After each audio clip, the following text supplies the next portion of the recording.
How about now? Can you hear me?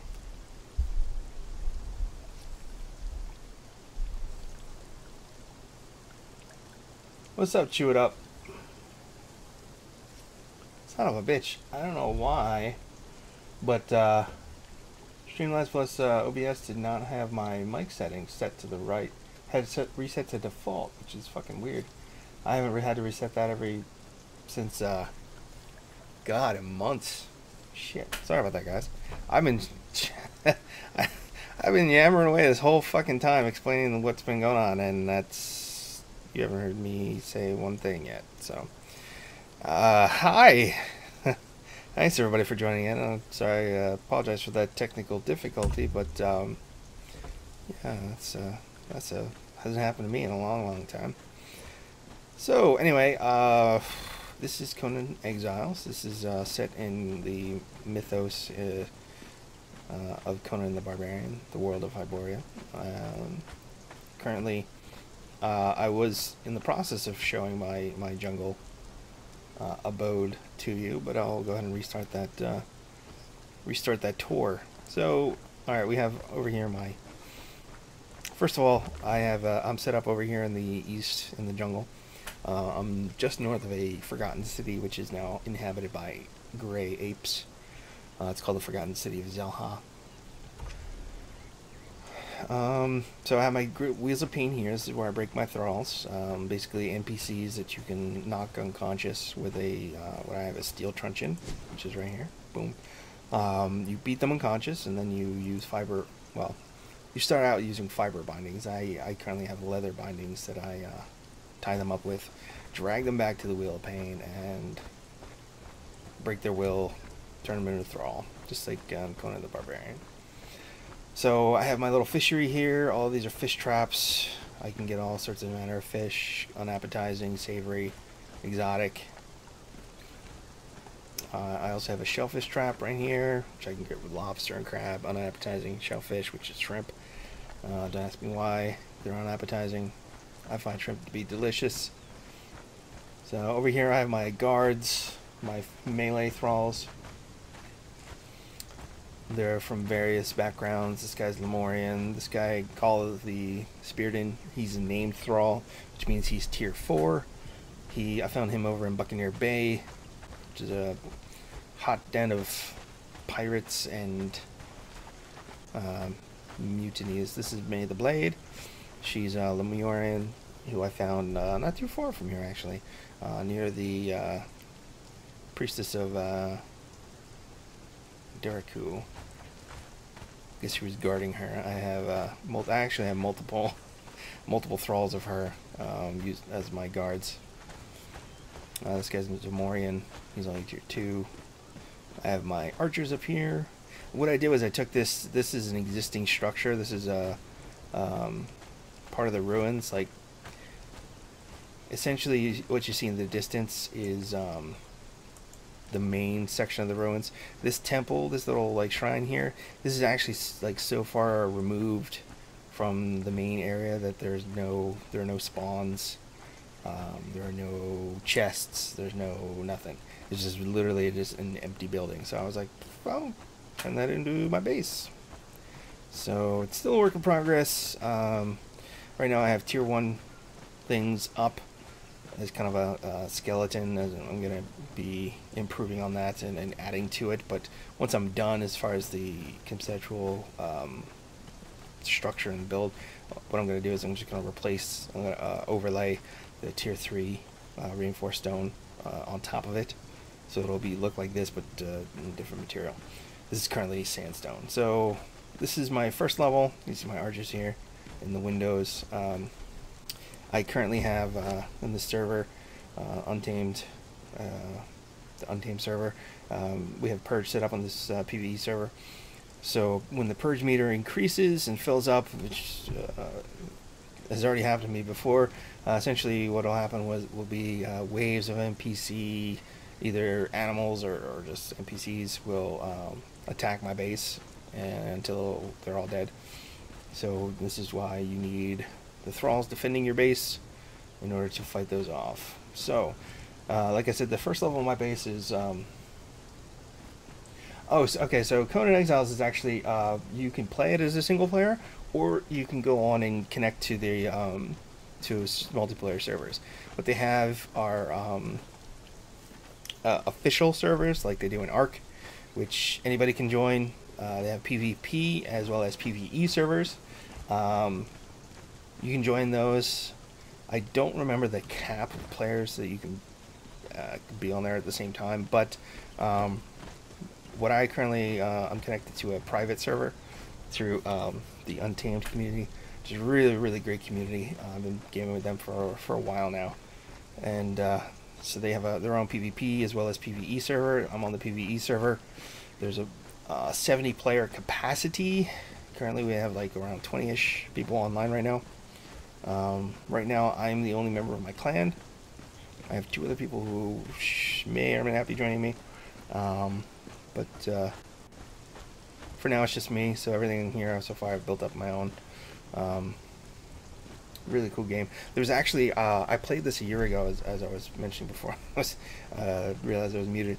I played this a year ago, and it was pretty much this desert here that it was only available. Since then the game released actually last week, and so like full release version. So now you can access the jungle, which I'm over here now in.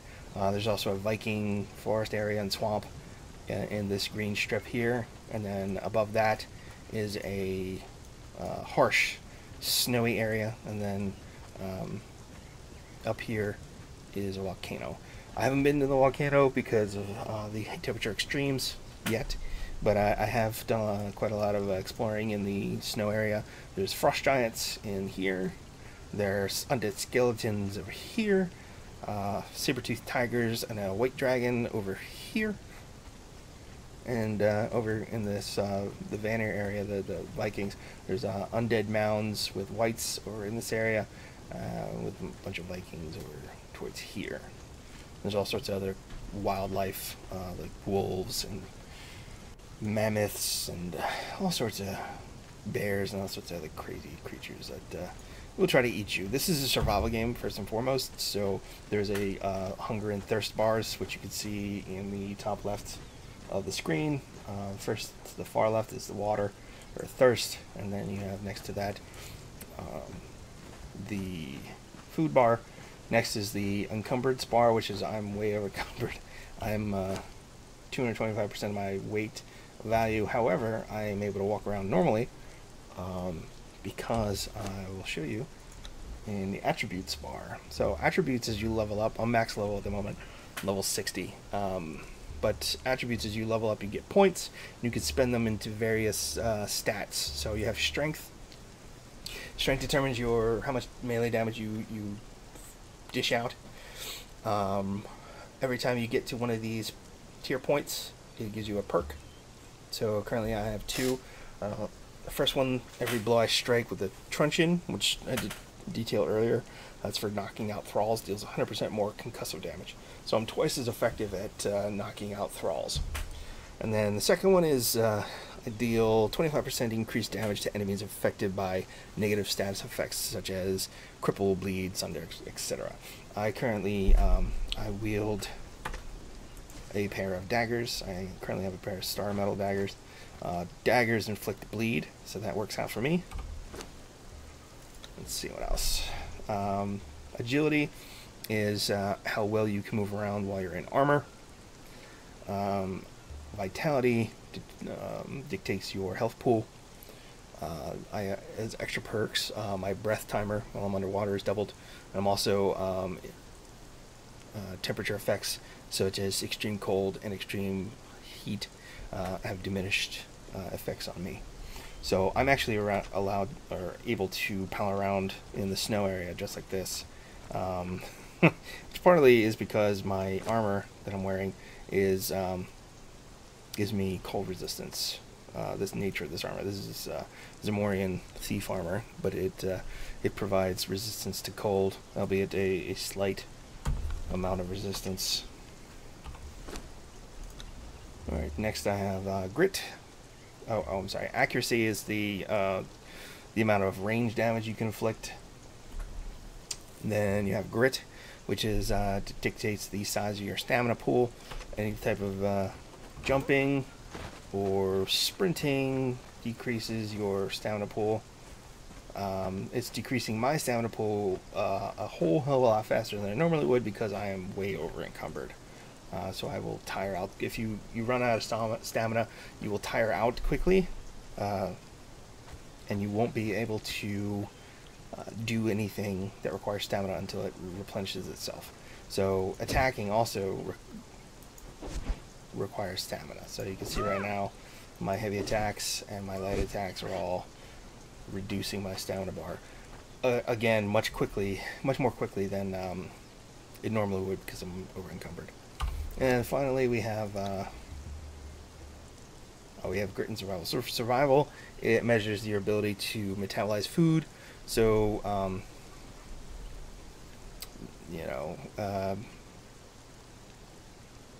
essentially, it helps you with the drinking and the eating. How quickly or that goes down or stays up. But encumbrance is why I'm able to move around completely over encumbered. Encumbrance is the measure of how much I can carry. I can currently carry 462 pounds.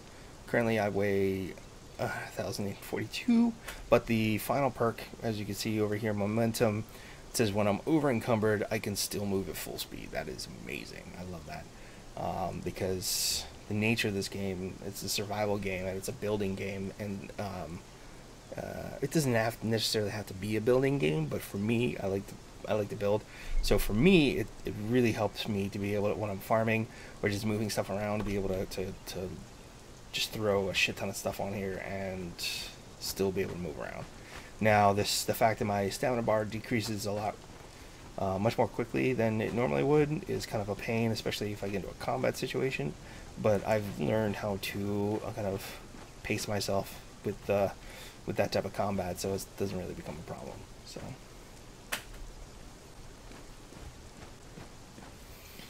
Okay, so it looks like my fish are over here all cooked up. What I was mentioning earlier, my cooked exotic fish is what I use to power my Wheels of Pain, because it, even though it doesn't, the exotic cooked fish doesn't last as long as, say, gruel would. It has a much higher efficacy than gruel would. Gruel is essentially created from like plant fiber and seeds, I think. No, fiber. Yeah, plant fiber and seeds, I believe. Anyway, gruel is much less effective than, say, exotic fish is, but it lasts a hell of a lot longer. So it really depends on how much time you have available and how quickly you want to break your thralls. These people right here that are on these stations, these are thralls who are, these two in particular, cooks who are working. I placed them on the station. As you can see right here, this is Vitessa the Potent. She's a tier 4 cook. What she does is any thrall that you throw on a station will increase the effectiveness of your station. It will reduce times. So for this, it'll speed up my cooking time, or cooking speed, let's say, and therefore reducing the amount of time it takes to cook something. This is a taskmaster on the torturer's workbench. She wouldn't really do anything at the moment. If I were to put a tier 3 on here, he would grant me an extra recipe. That is the case over here, I believe. In my improved armor's bench. Yeah, this guy is in Lemurian armor, and because he is tier 3, I now have the ability to create exceptional Lemurian royal gown, which he only has access to. So if I were to take him off, those recipes will be inaccessible to me because I don't have them learned, but he does. So this is the improved station, is where I can build epic armor, which I have a few pieces on right now. I have alchemists here on my fireball cauldron. Hey, Sinister, what's up? Thanks for coming in, man. Appreciate it. How you doing tonight, huh? Hope you're having a great night. Have any of you guys seen Deadpool 2? It was amazing. I thought it was better than. I thought it was funnier than the first one. Honestly, I saw the double feature the other day. It was super cool. This is my fireball, my improved fireball cauldron. I can create all sorts of alchemical goodies here. Currently in the process of making, or I was in the process of making steel fire. Steel fire is a material that's necessary for converting iron bars to steel bars. You make steel fire with tar and brimstone. I am currently out of tar, so I'm going to have to get bark in order to fuel my tannery, which is over here. Tanneries function on bark as the fuel source. So what it would do, it would basically melt down the hide into tar, and I would use that tar for the creation of steel fire, which I would throw into the forge or furnace with iron bars, and boom. Oh, and oil is what I'm using as a fuel source. Oil is produced by throwing unappetizing fish into a fluid press, and what it does, it squeezes it into oil essentially. If I were to throw like a panther head or something in here, it would give me bones as well as blood, and I use that for my compost heap. If I were to throw unappetizing shellfish in the fluid press, it would create ichor, and I can use ichor for an ingredient for alchemical base, which is right here. Yep, gold dust, silver dust, and ichor. And alchemical base I can use for all sorts of things, like creating more advanced potions, or creating more advanced light sources, such as like a radium gem wall torch, which is like ancient science in this world. So these are my drying racks over here. I would throw cooked meat onto these drying racks, as you can see, and I would fuel them with bark, and it would dry out all the meat, therefore making the meat last a lot longer than it normally would in its cooked state, but decreasing the amount of nutritional value. Over here I have some beehives. They're producing honey for my fermentation barrel. Fermentation can create all sorts of things. I have mead on me somewhere. There's the mead. So I created mead out of leavening agent and honey and purified water. Leavening agent, something I can only get from up here in the Nordic area of the forest, particularly over here in the swamp where there's a bunch of whites. So it's fairly dangerous, but if you know what you're doing, you can get around without really getting into a lot of damage or getting into a lot of fights. Here is my compost heap. I have, you combine putrid meat along with plant fiber and some bone meal, which you get out of a grinder to create compost. I also have raw ash from the volcanic area. Combine that with some blood and regular compost to create potent compost, which is a more advanced version of compost. You throw that in here with some seeds and the planter, and you get to grow whatever the seeds are. So these ale kegs over here, this is really just for decoration. You can create all sorts of really cool decorations in this game. Over here my fluid press and my other areas of industry, some cabinet or cupboards for storage.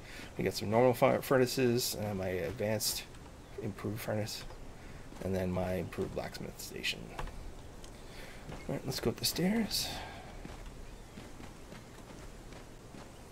Over here I have some dancers. Dancers, what they do is they bestow, you see the entertain buff over on my left screen, the left side of my screen. What entertainment does is basically gives you a health regen buff just by standing next to them. What they also do is reduce if you have any corruption on you, they'll reduce it. What corruption is essentially there's certain areas in the game where, see how my water skin is out of charges, so I have to kind of replace it with an extra one that I have. because my thirst meter is a little low. Anyway, corruption is essentially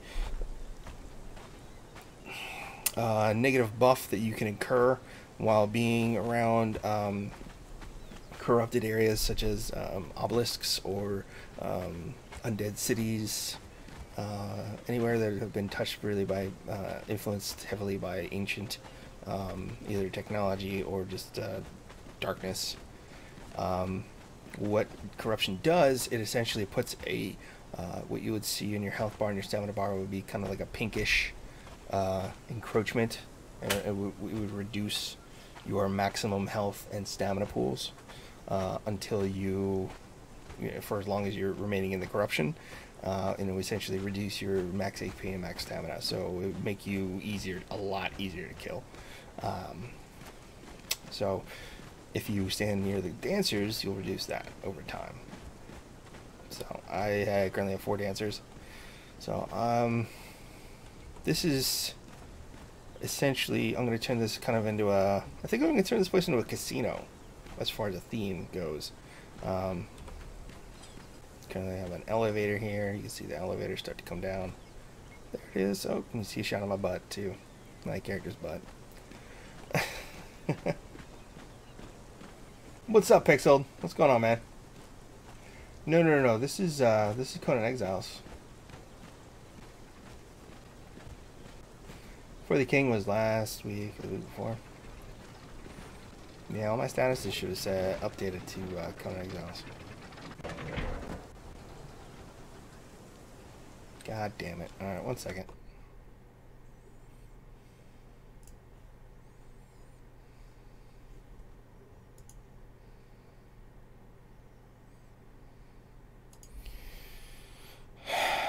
Give me a sec. Son of a bitch. I hate it when it does this.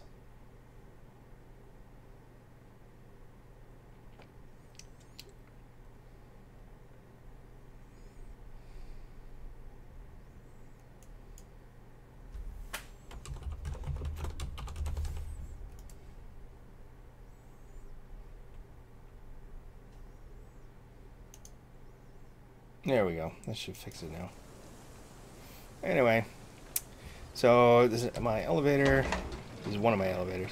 I'm going to take this all the way up. What I'm going to do is I'm going to turn this into a kind of a casino. So this over there is going to be kind of a bar / dining area where my dancers will entertain, as they currently are.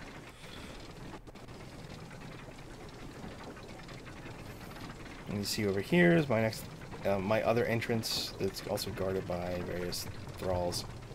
And then over here is currently the very tippity top of this abandoned shrine. I currently have just a couple things in here, just some tables, but my bed is right here. My bed acts as a spawn point. So if I currently have my spawn point set somewhere else, but if I were to hit E here at this double bed, it would update my spawn point. So if I were to die, it would respawn me here as opposed to in the desert. Essentially, when you start out this game, you are buck-ass naked. You start out in the desert, over in this area here, actually, the Broken Highway. You start right there, and you have to kind of wander up into this area and figure out a way to survive. You're dodging undead creatures, you're dodging crocodiles, you're dodging aggressive herbivores, all sorts of shit, while trying to create or find water source for you to not die of thirst, while trying to find food sources. So you have to kind of work your way up to this point. So you don't actually start out like, you know, baller status, which this is not, but it's definitely baller status compared to a buck-ass naked survivor.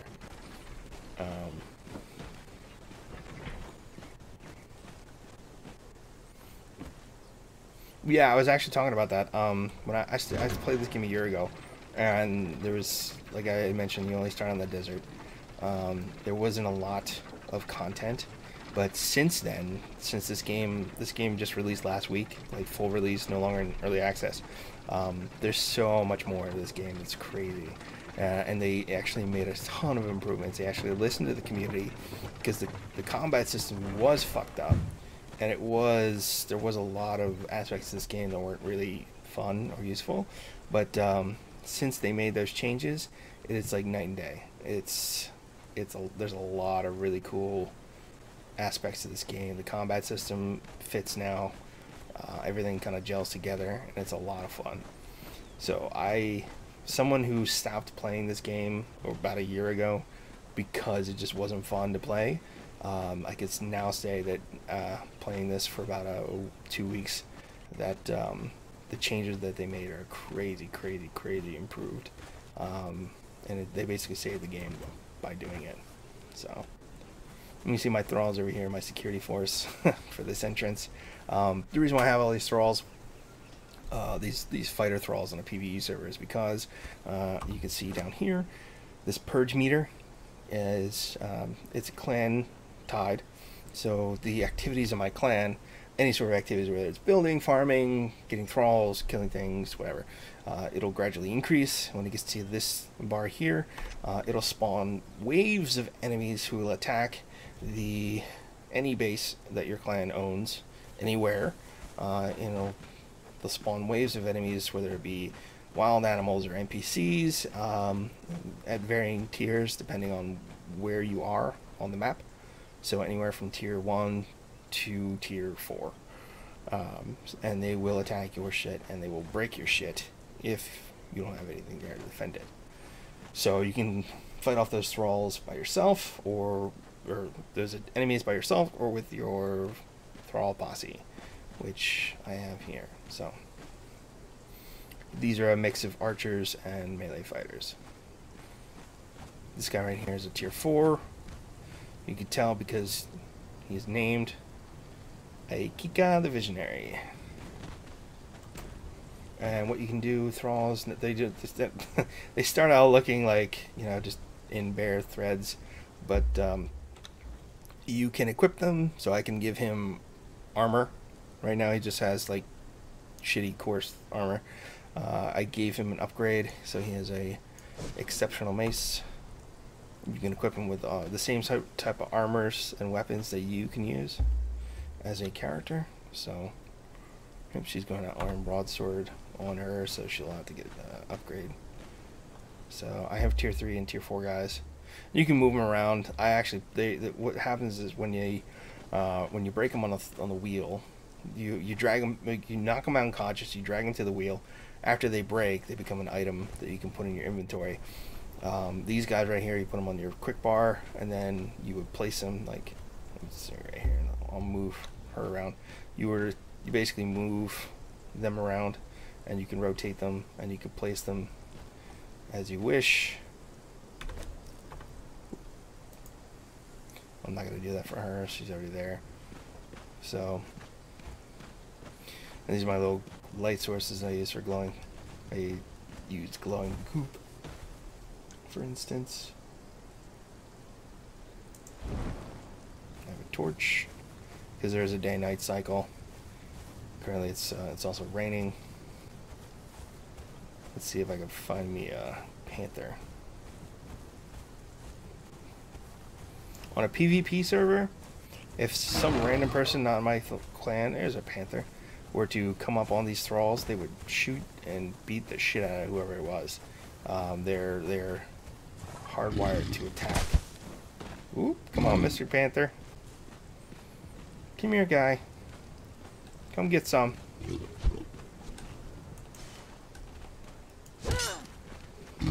Yeah, PvE, they will run at someone, but they won't kill them. But if on a PvE, if I were to, they won't usually attack a wild animal unless I attack it first. So they kind of like attack my target, unless it's like a purge. Otherwise, once they start beating on crap that belongs to me, they'll swarm.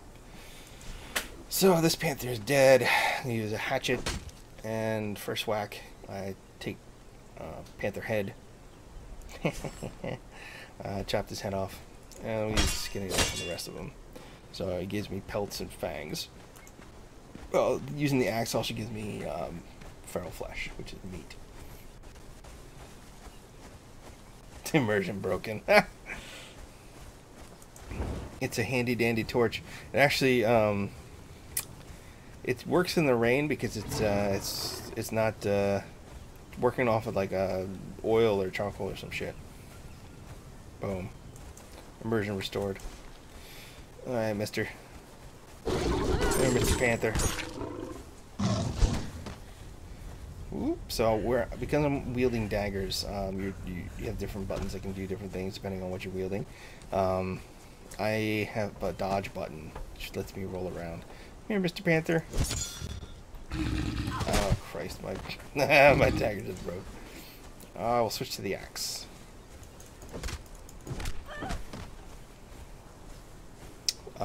So other buttons do various things. If I were to hit control button, I would do a backflip if I were wearing if I was wielding the dagger. If it's with an axe, I would just kick him in the face. Like so. Boom.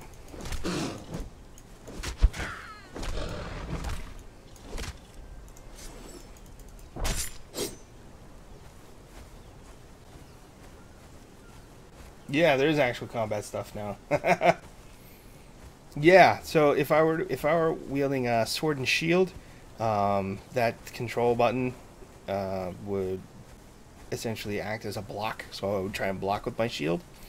If I were wielding the daggers, which I can't really do right now because I need to repair them, I would do a backflip. All sorts of other weapons I can. There's a pole arm. There's a mace. There's a. You can wield a bow and arrow. And they all have various different effects that they inflict, like daggers inflict bleeding.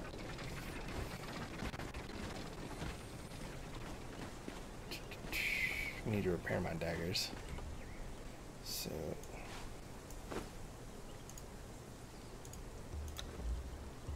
Using star metal bars to repair my star metal daggers. Yeah, you can break someone's shield. Usually it's like, you know, heavy attacks, or I believe you can also kick it apart.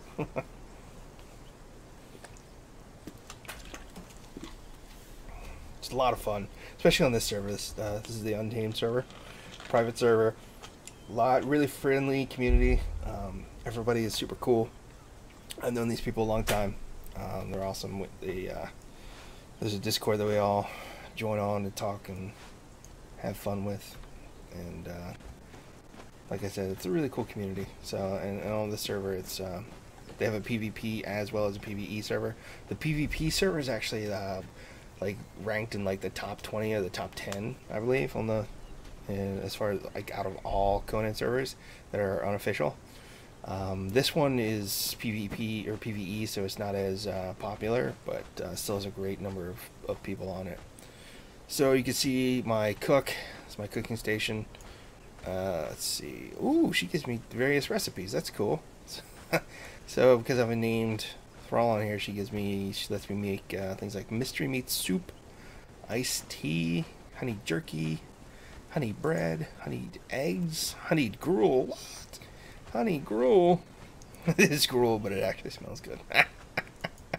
And honey glazed roast. So that, having named thralls allows you a bunch of different recipes than you normally would.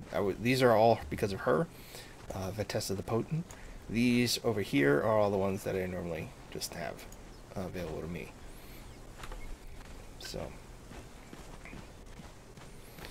I need to figure out what I'm going to do with these massive amounts of fish that I don't need on me currently. I'm going to offload these just to clear out my inventory and to alleviate the amount of weight that I currently am carrying. Only because I really don't want to have to deal with over encumbrance if I don't have to. Or if it's not, you know, if I'm not transporting something that makes it necessary.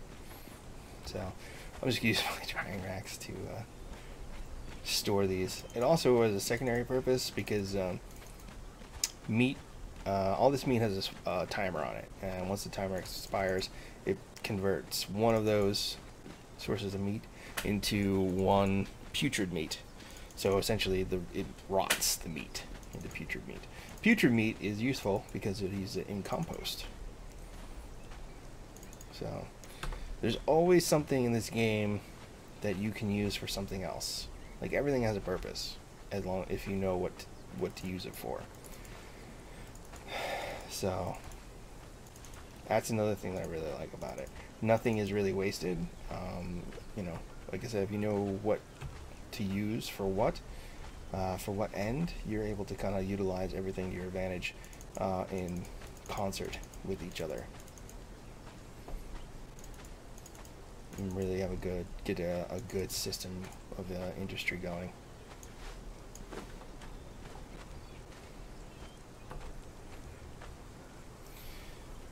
And you can see, I'll be switching all this crap off in a second. Just offloading all this crap.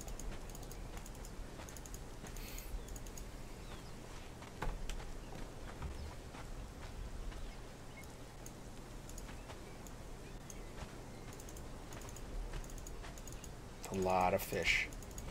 As you see from my fishery, there's a shit ton of fish that can be produced from my fish traps. Fish traps, you don't have to do much of anything. It just over time catches the fish.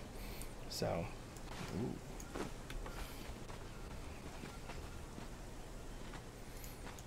The drying rack. I really don't have a need at the moment for drying meat or drying fish at the moment.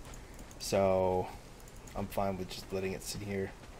I have way more meat than I need for my own hunger to satiate. I'm not really worried about that. I essentially use the fisher for two things.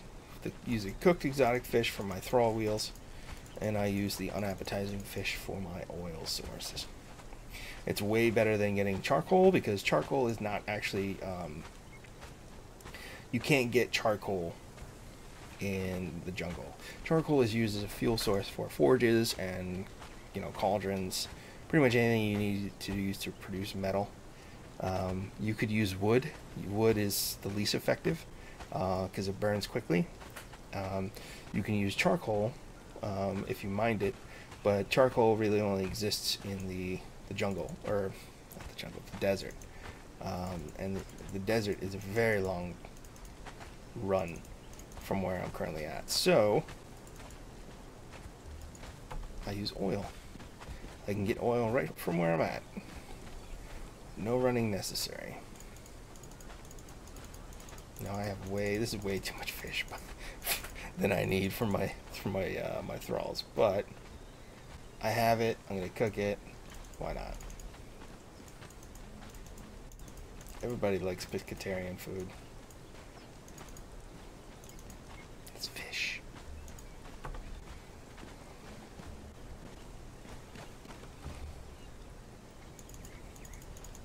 Grabbing the fish. Cooking the fish. It looks a little tedious, but that's only because I have it set up this way that I'm mass producing it. I mean, it's way, like I said, it's way more than I currently need. But I don't like anything going to waste. So I could literally just drop it and toss it if I wanted to, but like I said, I don't like things going to waste. So here's my thrall wheel. I'm just loading up a bunch of. This is a normal wheel of pain. There's 3 tiers. There's the lesser wheel, which only can hold, I think, 1 thrall at a time. It's much smaller. Then you have this tier 2 wheel, which is just called the wheel of pain. It can hold 4 thralls at once and break them at the same time. You throw your food on there. I currently have a taskmaster that speeds up the break time. So all the fish on here I currently would burn for 56 hours straight if I were to just have a constant supply of thralls on there.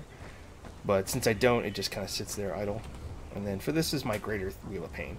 This can hold the entire crafting queue, which is 1, 2, 3, 4, I believe 8.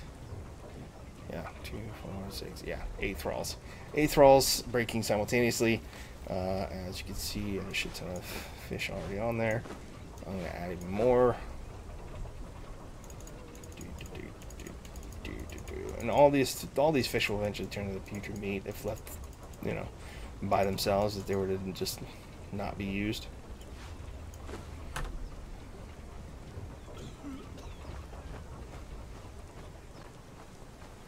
Alrighty. And once I get all this situated, I'll go out into the jungle and show you what's around.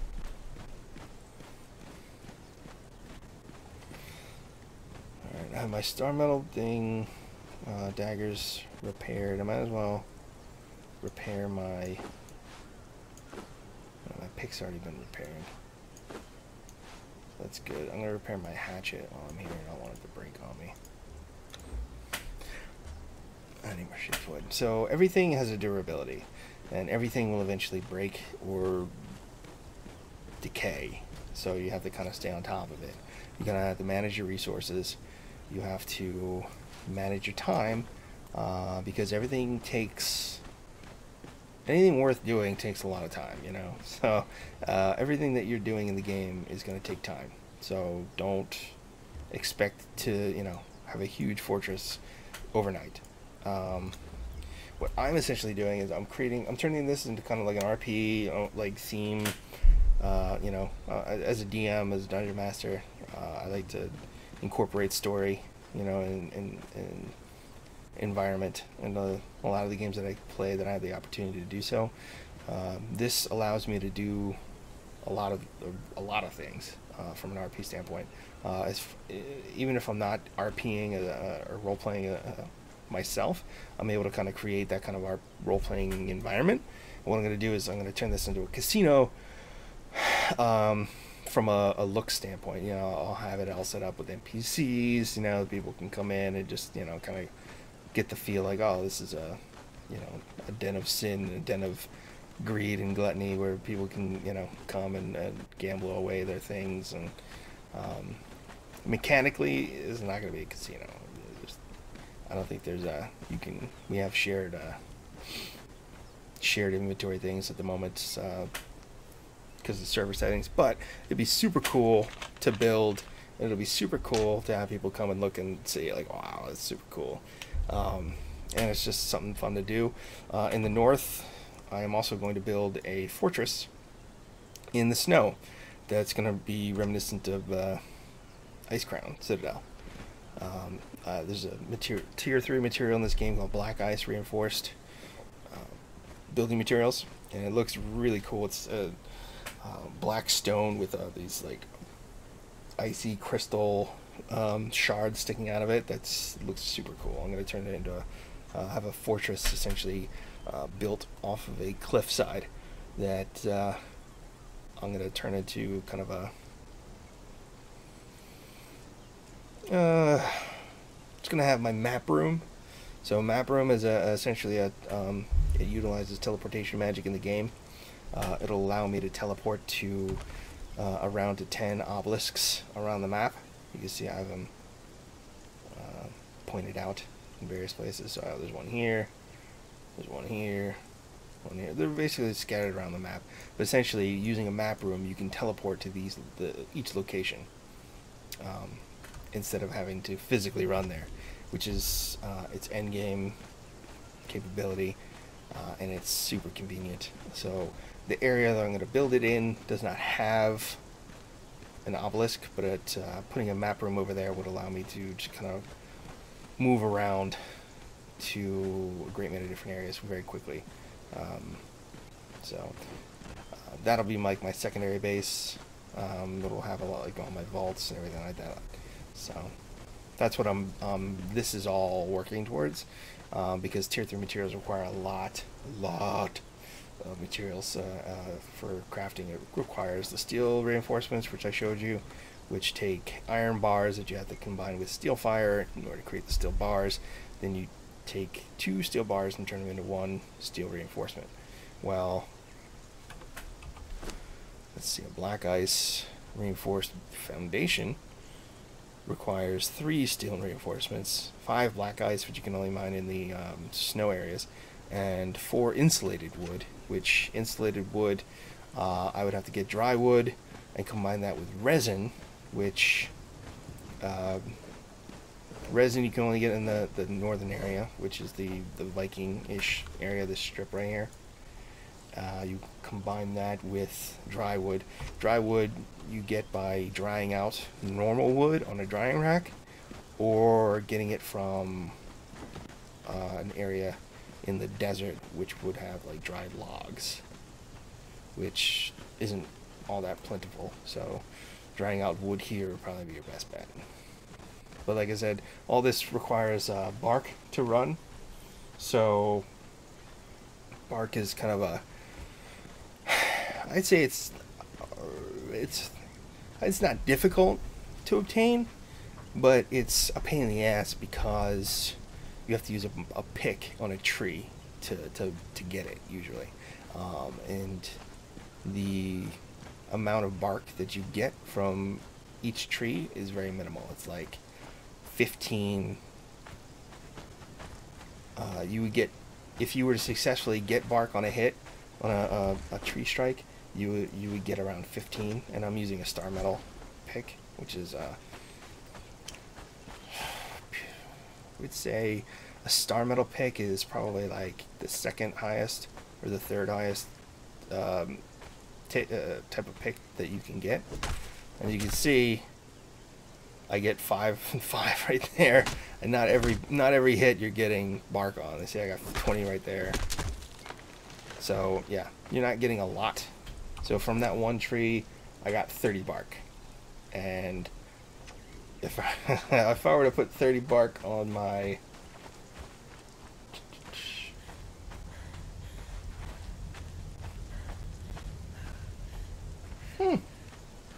there's some arena shit going on. That's cool.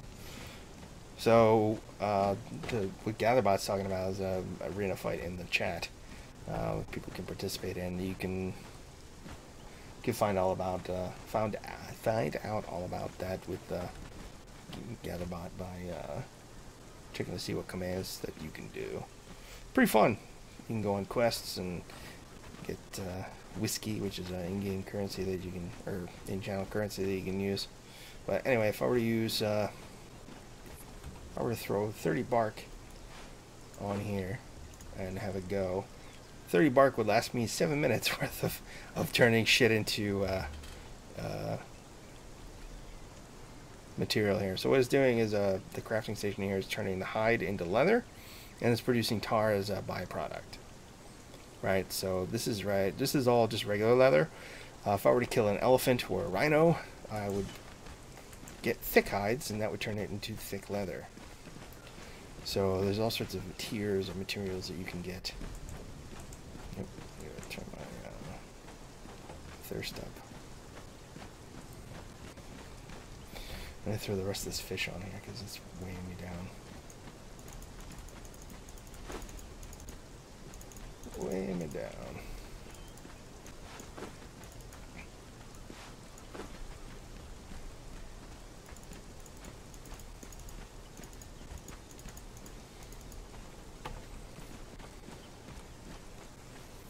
Do.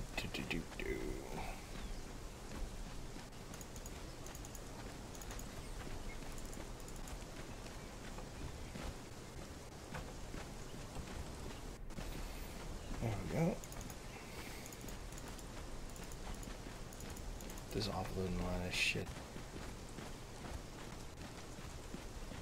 Make sure I have more. Nope, I got a bunch more.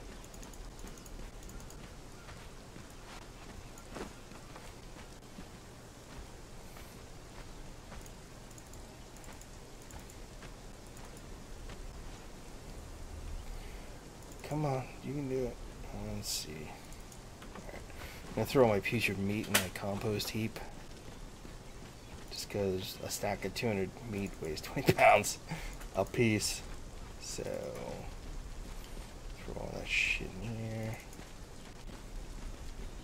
As I said, you can combine plant fiber with putrid meat and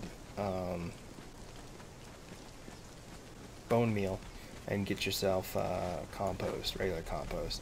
And you can combine that compost with ash and raw ash and blood, you would get potent compost.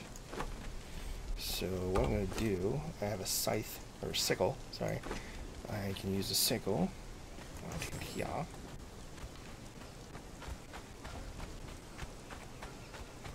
And you can see now that I'm not over encumbered, my stamina bar decreases a lot less just by sprinting and doing stuff than it would when I'm over encumbered. If you didn't have the perk that I have, and you were to become over encumbered, you would literally walk at a snail's pace, like that. You walk like at this speed. Let's see, hold on. You walk like this basically. So that is very deadly, especially if you're kind of walking around, crawling at a snail's pace. If you're over encumbered normally, without that perk, you can't dodge, you can't jump, you can't do shit. You can climb on things, but you can't do much of anything else. So if you were to be attacked, I'm currently getting plant fiber with my sickle. If you were to be attacked while you're normally over encumbered without that perk, you would be boned because you can't dodge, you can't get away. You would die pretty much unless you were to fight it out right there. But like I said, you would just be taking damage continually. So getting over encumbered in a normal situation is not advisable. Like I said, I have a perk that lets me move around while at normal speed while I'm over encumbered. So definitely be very cautious when you're first starting out with this game. If people would like to play with me on the Untamed server, you are more than welcome. We have a ton of really cool people in the community. We're always looking to add more people. Like I said, I think there's 20 people online in this server right now on the PvE. The PvP server is like always full, max capacity around 70 people. Send me a message either by direct message at Twitter or in Discord or on Twitch, and let me know and I can hook you up with the details. Oh, I have crushed bugs. Can I do something with crushed bugs?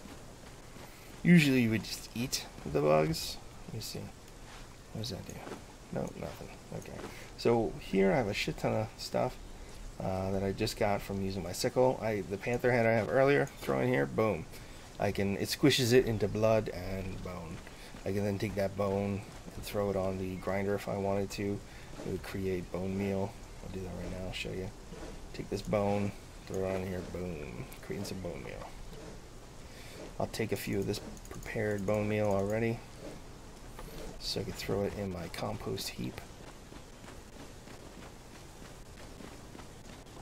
Oh, there's also all sorts of environmental things that can occur in the game that can affect you, particularly sandstorms. So sandstorms in the game, if you're in the desert and you get hit by a sandstorm, you have to find cover quickly, because sandstorms not only reduce your visibility, but if you're out in the open without protective gear, or without even if you have protective gear, if you're not in if you don't have a shelter buff, when it hits, the sand will literally cleave the skin from your bone, and it'll damage you over time until you're dead, depending on how long the sandstorm lasts. And if you're out in the open, you hit, sandstorm rolls in, you can literally see it rolling in, which is super cool.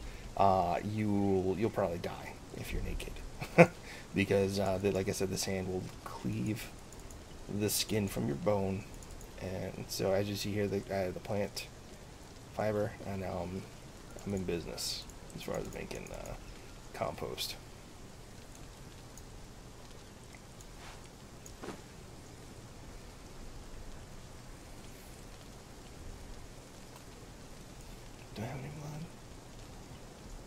Yes, I do. Boom. So now I added more blood. Now I can make potent compost as well. But yeah, sandstones are no joke. They'll cleave that skin right off. You'll see your health bar just go down and go down and go down. There's nothing you can do unless you can find shelter, except die. And that's happened to me before. It sucks.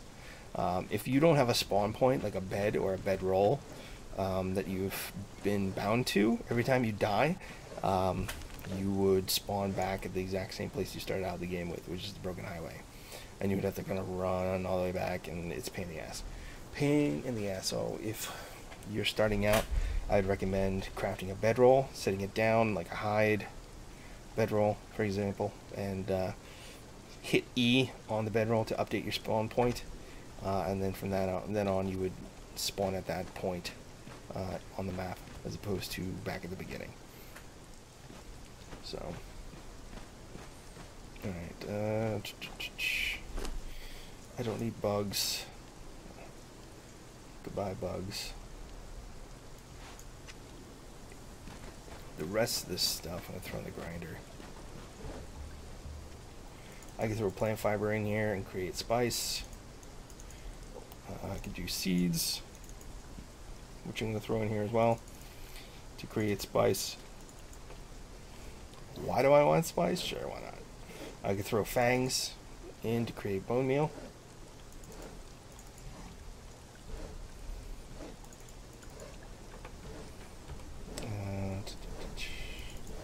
Throw the rest of my plant fiber in here.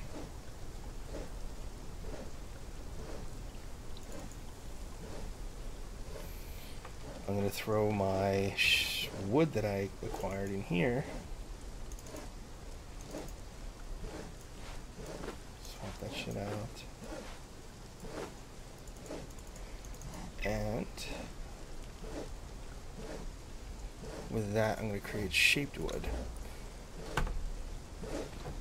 And from all that, I can create 157 shaped wood. It takes a lot of wood to create that shit. Let's see, what else? Ah, yes, vines. Vines you can untangle and turn into, or entwine, and turn it to twine, essentially. What are we doing? Come on.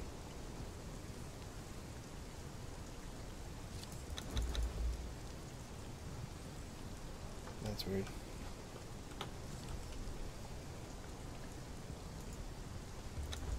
There we go. I was acting all wonky on me for a second. What's that? I have feline pelt, which I could throw in here because I don't need to use it at the moment. Some more uncooked exotic fish. I'm gonna throw in here. I'm also gonna take my shaped wood that I took off my carpenter bench. I'm gonna toss that here to store it for now because I don't need it. I see. I was wondering why my inventory bar was so long.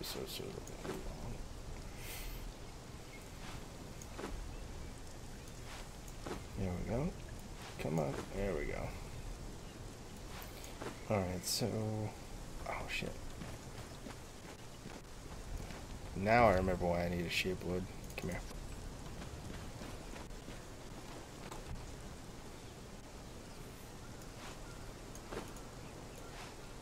There we go. I already prepared that.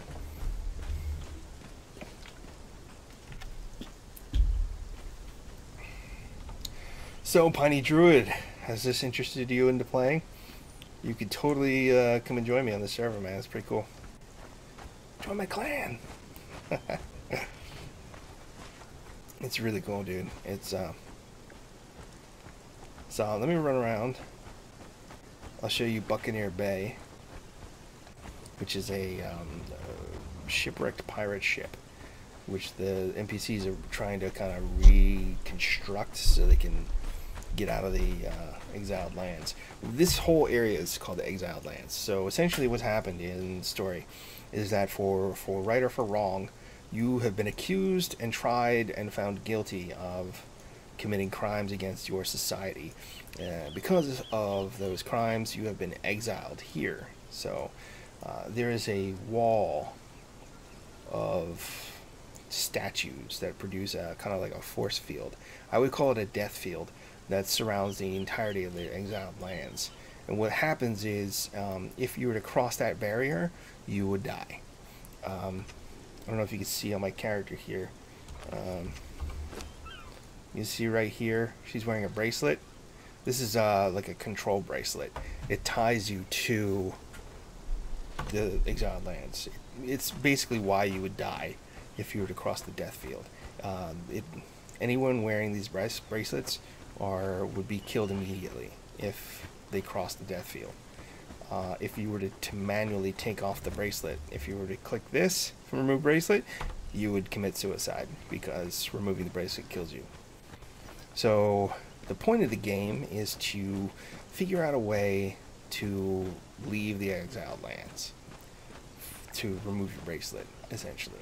So there is a purpose, there's an end game. If I were to figure that out, I could leave the exiled lands, but essentially what it does is it kills your it deletes your character and everything, all the progress you've made, and you would just create a new character. So yeah, it doesn't really, not really beneficial for me to do that. I'm cool making my home here in the exiled lands. The jungle is actually really cool. There's a lot of cool stuff going on. Like I said, I'm going to Buccaneer Bay, which is an NPC camp. It's a series of pirate ships. Come here, crocodile. Come here, Mr. Croc.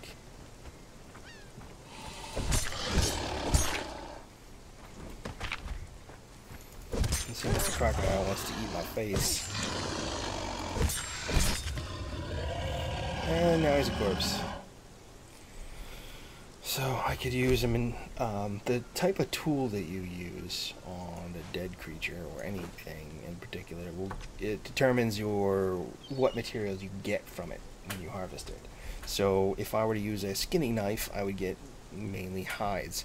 If I were to take an axe to it, particularly towards its head, there's a chance I could chop off its head and use that in fluid press to get like bone and blood. Or I could use it as a crafting component and actually mount it on my wall if I wanted to. If you go here, I showed you attributes earlier. Well, these are feats, right? Feats function just like in Ark Survival Evolved. If you played that, it functions just like the tech tree would. So every time you level, you get points towards your feats. I currently have 112 points available. I have that because I used I drank a potion, Yellow Lotus potion, that respec my points. So I unlearned everything when I hit max level, so I could just kind of pick and choose what I wanted. But essentially, everything in green is everything that I have learned. Everything in brown is what I currently don't have learned at the time. And red is I can't learn it, particularly because I don't have prerequisites. So you can so you have the general tree, the cornerstones here, which is your most important things, but then you have it divided into construction. So if I were to go to construction, you can see there's all sorts of things I can learn. If I click on it, it tells you everything that particular thing would teach me. So if I were to go here and learn Master Stairmaker, I would be able to learn all these types of stairs. So I would learn reinforced stone, black ice reinforced stone, or wooden stairs, etc. If I were to go into decoration, I can learn how to make candles. I can learn how to make braziers of all different types, whether they're standing or hanging from a wall. Over here, alchemical powder and science of the ancients are more glowy types of torches, like standing torches. This would be like a blue fire, and this is essentially like a purple light emanating from this radium gem. So that's all cosmetic. Wall lanterns I can make banners. This is all ties into that kind of like art role-playing environment that you could create for yourself. You can make a throne, ancient braziers. I could do like a create folding screens, make archery targets for my thralls. I could do like a gong, war horn, etc. Here are the taxidermy things that I was talking about. So I could take a crocodile head and put it all over there and mount it on my wall if I wanted to. Cartography is something you have to actually learn from an entity known as the Archivist, which is a ancient ghost that teaches me how to learn how to make this map room, as well as corrupted stone, which is material for creating the map room. Moving on, if you go into survival, it teaches you how to make all the types of tools. This here is a pickaxe, so it's a combination of an axe and a pick. So instead of carrying around 2 different types of tools, I can carry around this, and it'll be count as both. It will actually give me the ability to get both types of materials that one would get from a pick and an axe or a hatchet at the same time. Going down here, it's cooking, how to make boxes, which are chests. So yeah, this is where you can create your vaults and crates, cupboards and chests. This is for farming, agricultural. Here I could do weapon kits. At first it starts out for our armor kits for patching and armor and weapons. Try to go here, be able to do more efficient repair kits. But as I go on, I can actually where is it? There you go.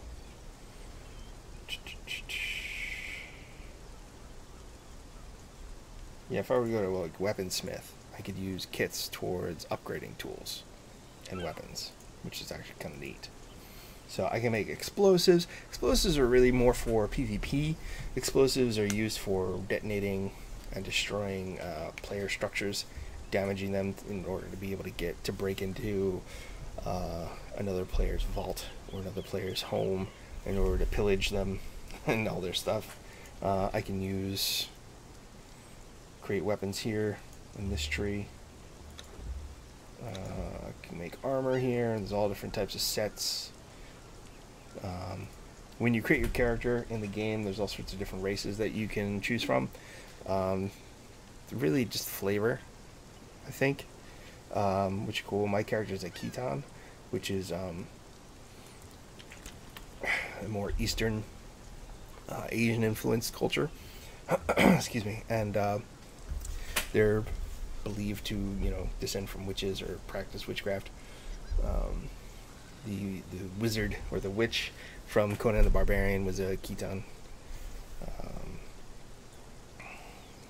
You can create war paints, which I have. At first it's decorative, but then later on in the game, at level 42, you can create functional war paints, which basically, depending on which one you pick, will increase the various stats that I went over with you. I currently have the one that increases strength, so the amount of damage I deal. Fine metal crafts, you can craft silver and gold coins. Gold and silver coins you can actually use as currency in the set city, which is all the way to the west here. You can use it for currency to buy things. You can also, if you were so inclined, you could use them or use coins to trade with other players for things. This is another player structure over here that I'm coming up on. Yeah, if you guys set up like a currency or an economy on your server, you could definitely use that towards buying and selling things. You can also just trade, like, oh, I have 100 star metal bars. I'll trade you for, X, Y, and Z. This guy over here, this is Bullmag. He's got his thralls here. His thralls, on PvE servers, thralls can't hurt you, but these guys want to because they're hardwired to do so. If this is a PvP server, they would be beating the crap out of me right now. Even the crafting guys. See, this fighter, he wants to, but he can't beat the shit out of me. So, it's kind of wander around. See, it's PvE, so the server settings, it's currently, all this shit's locked. If this was PvP, all of this would not be out in the open. It would be secluded. If you're on a PvP server in this game, you're You want to hide. You don't want to be seen. You want to find a base and build, you know, very inconspicuously.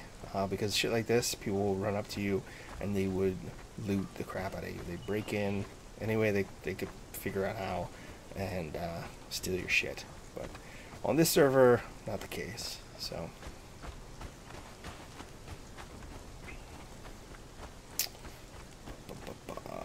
So, like I said, this is kind of like a ship graveyard, Buccaneer Bay.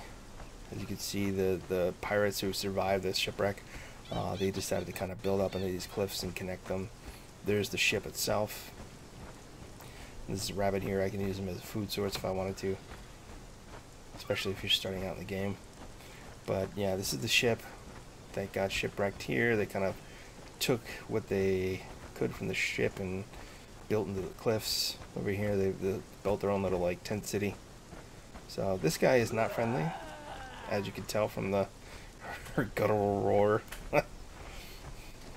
She's kind of just sitting there though. She's a Shemite fighter. Shemite is her culture, and she's a tier 1 fighter. So come on, bud.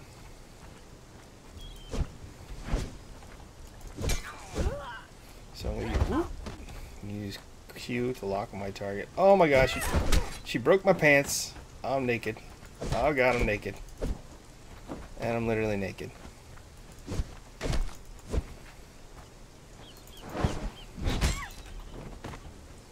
There's a fair amount of gore in this game.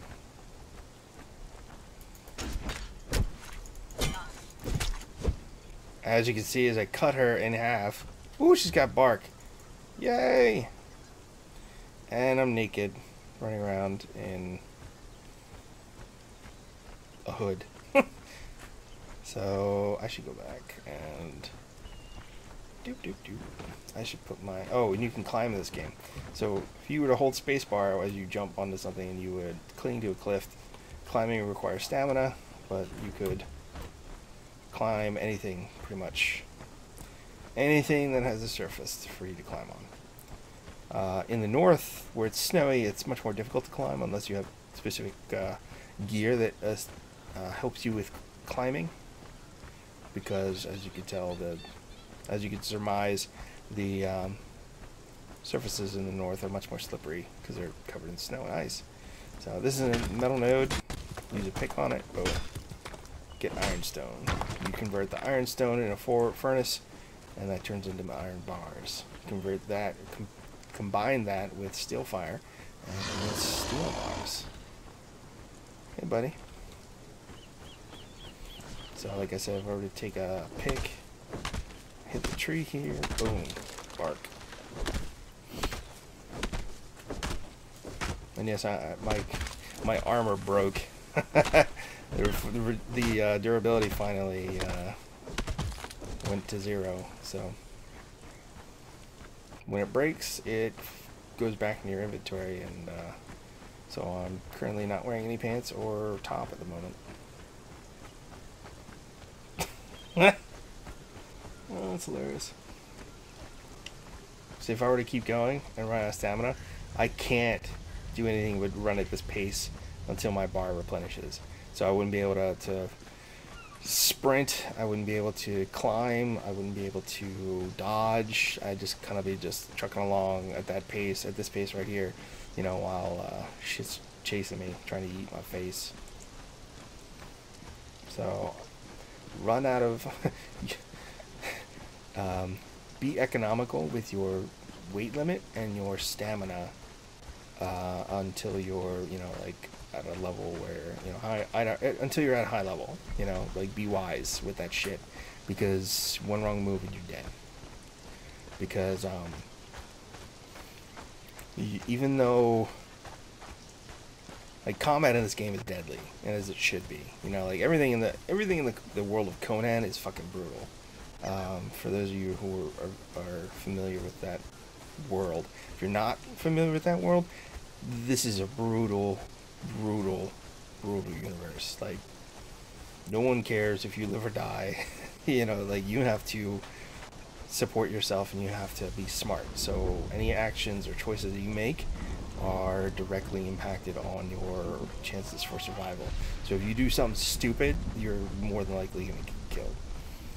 So be very mindful if you're just starting out, like, of your, not only of what you're doing, but also like your surroundings, because there could be a crocodile lurking around the corner, and he's not as easy to kill as I'm making it.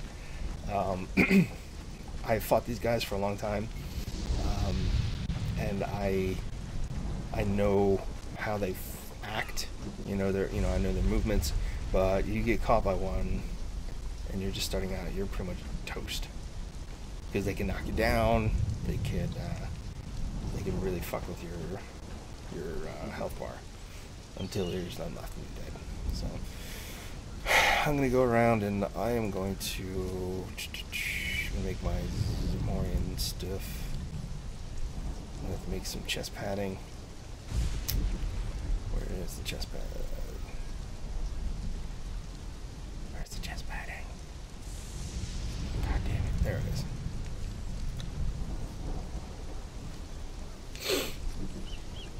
I can't, currently what I have is a flawless on, so I can't currently make it or repair it at the moment, so I'm going to have to just craft my own. I'm going to need silk, which I have here. Give me the silk.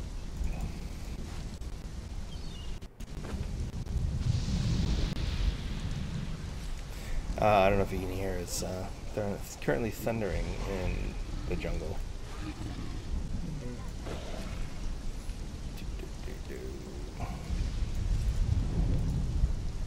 There we go.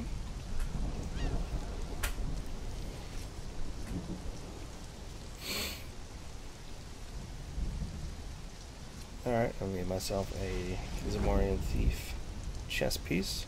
I'm going to have to do the same with the leggings. Where'd the 20 go?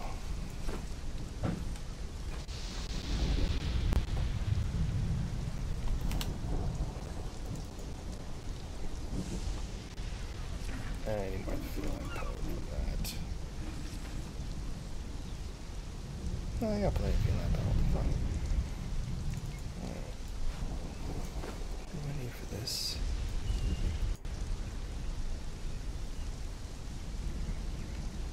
I could have sworn I made that already. I need hide. White hide. Give me some hide. There we go.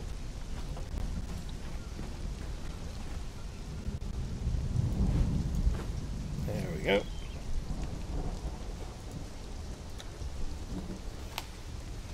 And if I wasn't max level, crafting all this stuff would, everything you do gets you XP, whether you're killing shit, farming shit, harvesting resources, or crafting. So it all earns you XP, and that all goes towards leveling until you get to level 60, which is currently the max level. I'm gonna go ahead and make some leg armor. There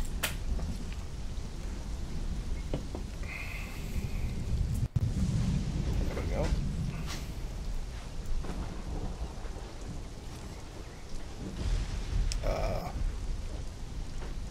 Hi, cats. Give me a second, guys.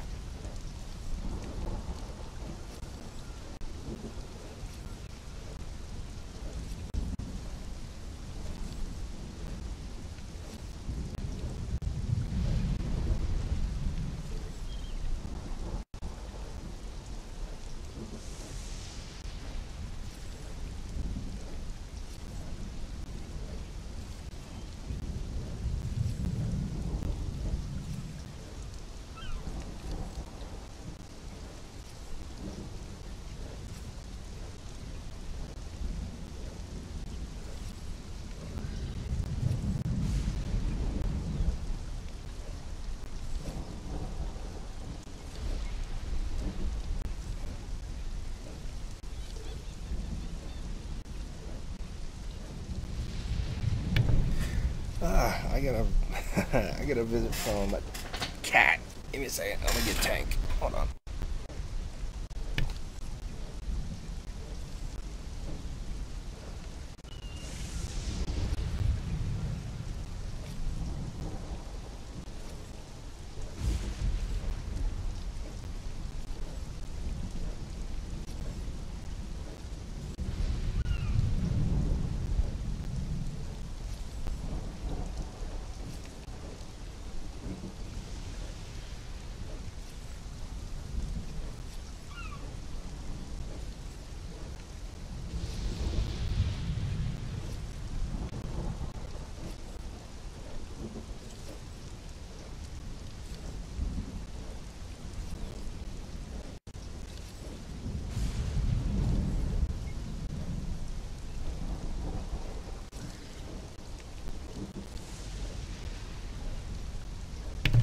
Well, I tried to get Tank, but he's roaming around in another room like a dumbass. So he doesn't want to say hi. Oh well. Alright, so equip some pants. Equip some shirt. Oh, I'm no longer naked. Yay. I don't have to worry about the clothes right now.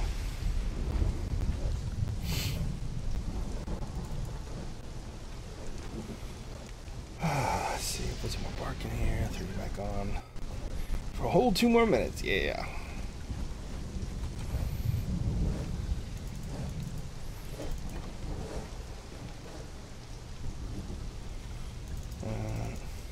Oh, there's another kitty. Hey, Briar. Come here, bud. No? No? No? Okay, kitty. Throw him on for some bricks. Oh, wait, I do have a stack of 100 bark right here. There you go. Boom, now we're up to 26 minutes.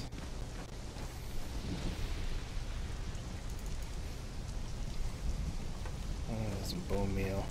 I'll throw it on the compost seed, just get rid of it.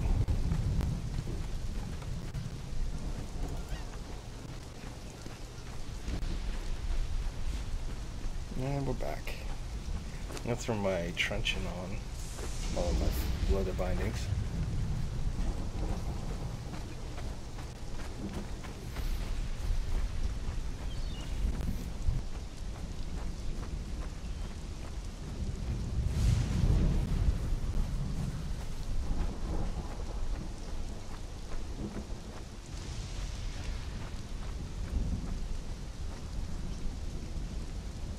Tanky, come here, bud. Tank. Nope. He still don't want to play. No. I tried.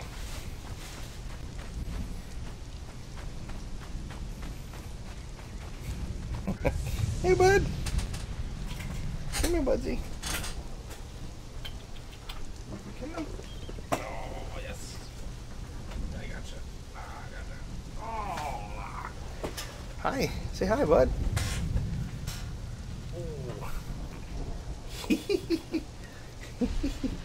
Okay. Oh, that's all Tank. That was about as much as Tank wanted to say hi. Oh, I got a nice scratch. Tank is a fairly new addition, so he's still acclimating to being picked up. He tends to be a little bitier than everyone else. Oh, I'm bleeding. Sweet. Oh, yay, we found her. Yay. Sweet. We were looking for a Maleficent in dragon form pop. We thought we got rid of it, but turns out we did not. So it was part of one of the monthly Disney boxes that you can subscribe to and get like a loot box. So, yay! Recently, we got rid of our the vast majority of our pop collection. It was a private one, a mom and pop. I don't want to say comic shop, but like a mom and pop shop that sells collectibles like pops and figurines and all sorts of other things. Bought our collection, which was over 1,000 pops. So we got out of the collection game, out of the pop game, but we still kept a couple. Yeah, that were sentimental value, given to us as gifts from friends. Jesus, dark as shit. You know, things we wanted to hold on to, and that was one of the ones that we wanted to hold on to, but for some reason we thought it got kind of mixed in with everything else.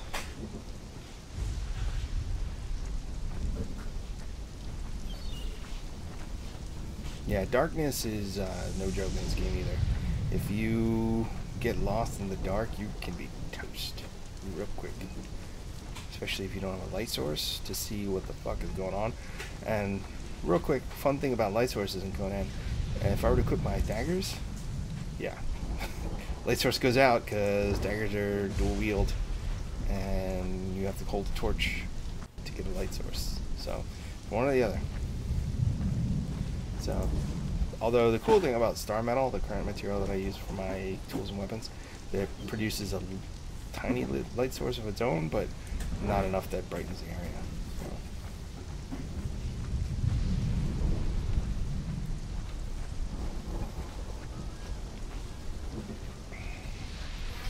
Kind of approaching this. Oh, this guy's yelling at me and for all ease. Oh shit!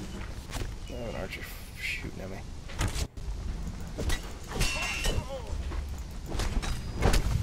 Fortunately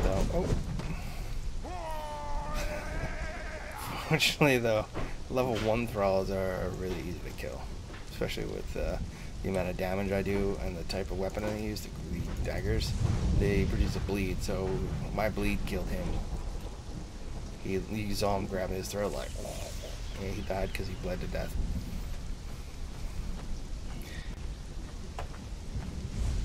So it looks like the darkness is lifting. Maybe we'll come up in here. What I'm going to do is I'm going to show you what happens when you beat the crap out of a thrall with a truncheon. Who are you? What are you? You are level 2?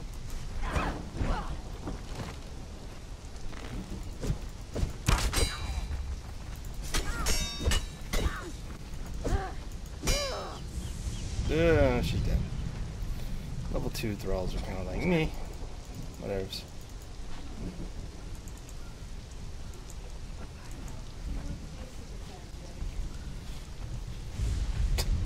Go up there.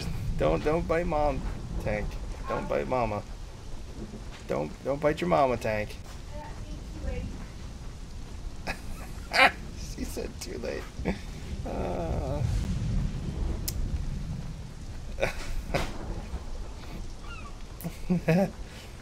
Tank bit my significant other. She she was carrying him upstairs. She's like, too late. He bit me. Oh, you crumpled away and died. Ooh. I'll take your mace though. Sweet. Who is shooting, you son of a bitch?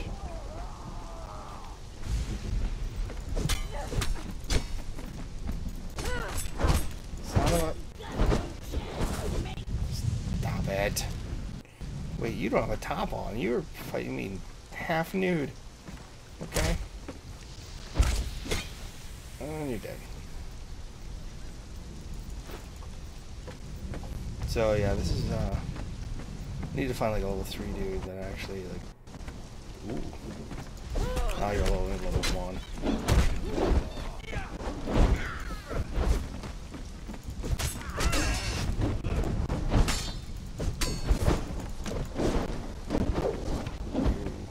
Same amount of stamina. And I got 3 people shooting at me right now.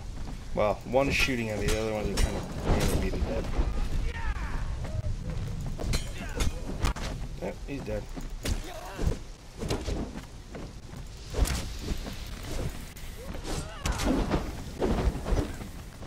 I'm eating fish right now on the fly to... There we go. He's dead.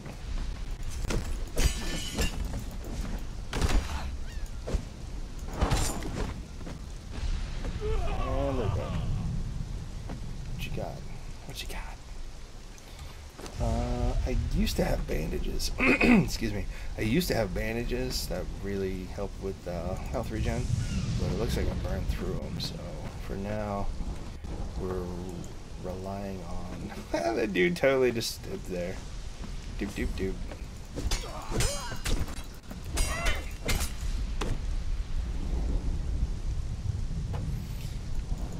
So for now, I'm relying on fish to power me through as far as health regen. But you can see my health regen is quick at this level. So man, he's got all sorts of shit. He's got bark. I'm more excited about the bark than I am this fucking. Did I chop his feet off? What the fuck? His feet are clean off. Holy shit. Okay.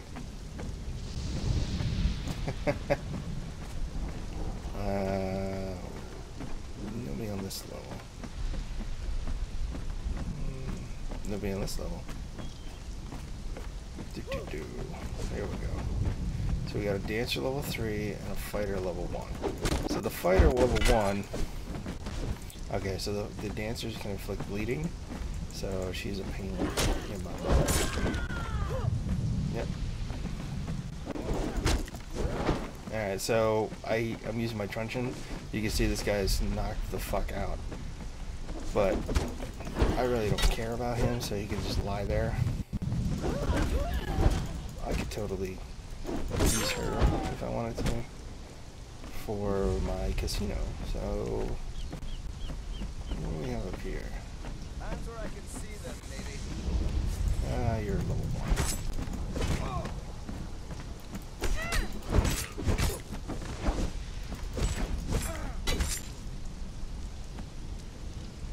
He's got some bark. He's got a sentry egg. I still don't know what the fuck a sentry egg is used for, but ooh, 2 chests.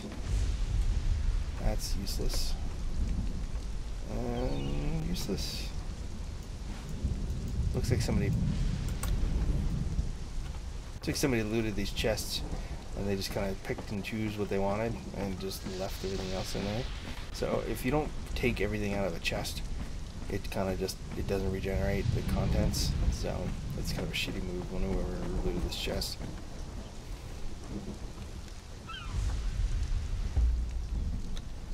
Same deal. What's in here? Yeah. Anyway, so when you are in a situation where you have unconscious thrall or NPC, you would equip the fiber, the bindings here. I have my second quick slot. Hit E, and she's now bound. So I'm literally going to drag her back to my base.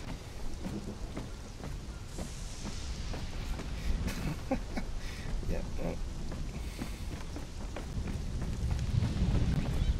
Kind of ragdolls. That's pretty funny, actually.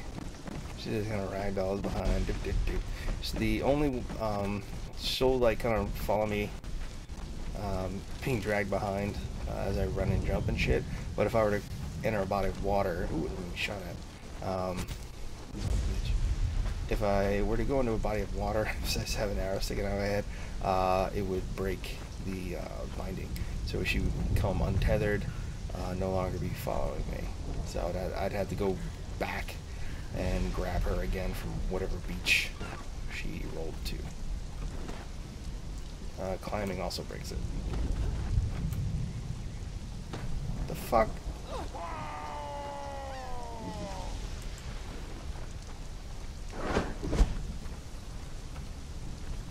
You behind this chick. Come on. If I were to also equip my daggers, that would break the binding as well, because I'm using my offhand to hold the bindings to drag her.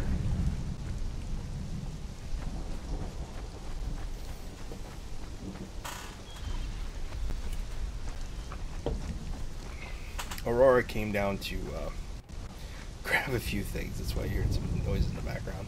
And you heard her talking to, I don't know if you heard her talking to the cats, but or me talking to her.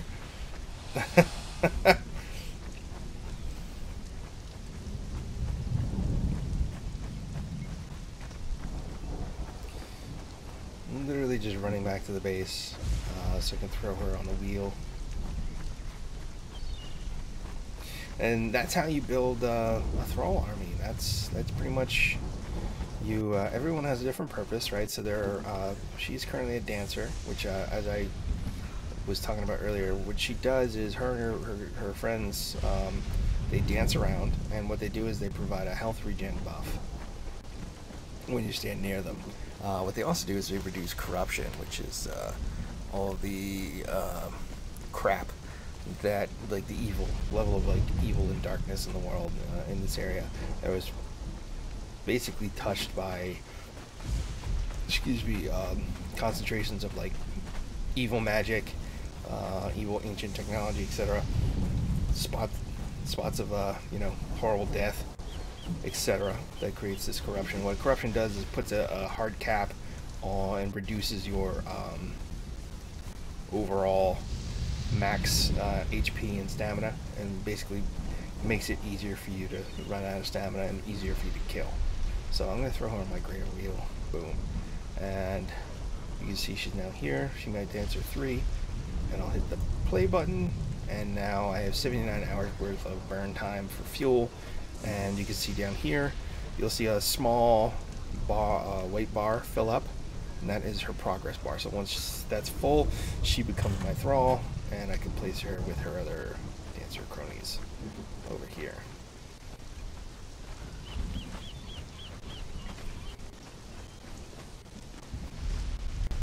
Which it would be right here. I already got 4 dancers. They're all level 3s. I have a Zingarian, another Shemite male, a Zamorian, and a Lemurian. They're all level 3. 2 male, 2 female. I'm going to break that ratio. Make it uneven. Tipping towards the female factor. Alright, now that I put her on the wheel, I'm going to go over here towards the Forgotten City. So as I was talking about earlier, I don't think you guys heard me, but Forgotten City is populated by gray apes, overrun by gray apes and gorillas. So it's a primitive Planet of the Apes feel. So it's really cool. It's got the kind of like an ancient Chinese Asian theme to the city itself. There's a boss instance in the city called the Palace of the Witch Queen, in which the Witch Queen is the boss. She animates some statues, and they go nuts on you, trying to kill you. Let's try and kill this ape. Come here, Mr. Ape. Come here, sir. He's a slow. He does this roar.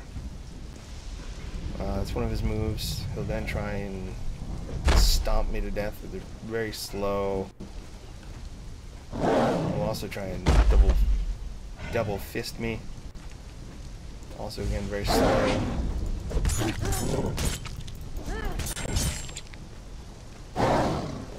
Those are the only attacks he does.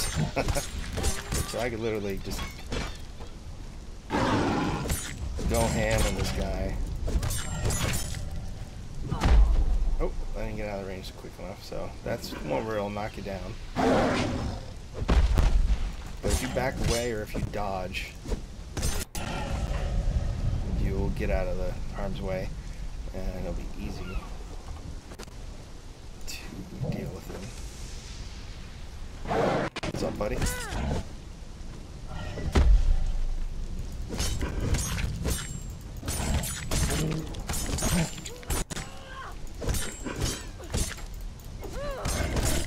Oh, daggers also will cause people to become staggered if you're hitting them and doing combos and shit on them. So I'm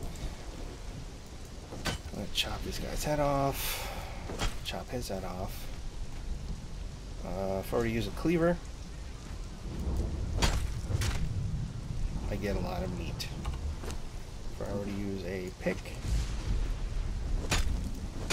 still get meat, but there's also a chance I get bone.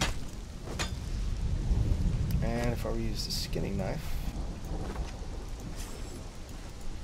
I would get hide or fur, I believe. So fur and like reptile hide, reptile skin and feline pelt, basically all that can get treated like hide. I actually strip it to get hide if I wanted to.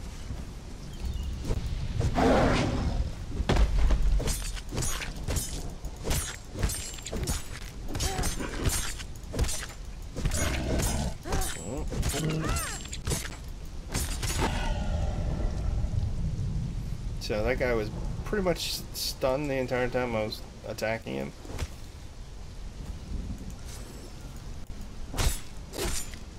Yep, so you saw I got fur, hide, and some fangs. So run around the jungle. Oh, you know what?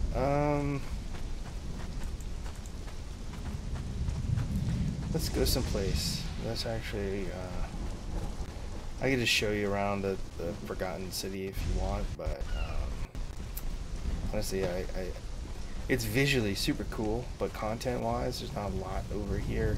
This is kind of I picked it because it's secluded, from a lot of where players want to be at. You know, they want to be in the Viking-ish area. So we'll head over towards that way. There's actually a obelisk nearby here, and that was not by accident. I chose it because now that I am high level, I can use it pretty much to, if there's a map room, I can go pretty much wherever. So the cool thing about this server in particular is that the admins, the cool admins that they are, decided to build map rooms next to most of the obelisks. So that provides me with travel points that I can go back and forth between. Because usually, if you don't have usually the obelisks don't have a map room at their location. They're a source of corruption, so standing next to them you will gain a shit ton of corruption. But there's no map rooms around there. There's no means of travel. It's just a broken, forgotten area. So if you build yourself a map room and you teleport to an obelisk, it's pretty much a one-way trip. Normally, you would have to either build another map room at or near that location, or run back. So fortunate enough that on this server I have the ability to go between areas that have map rooms nearby. So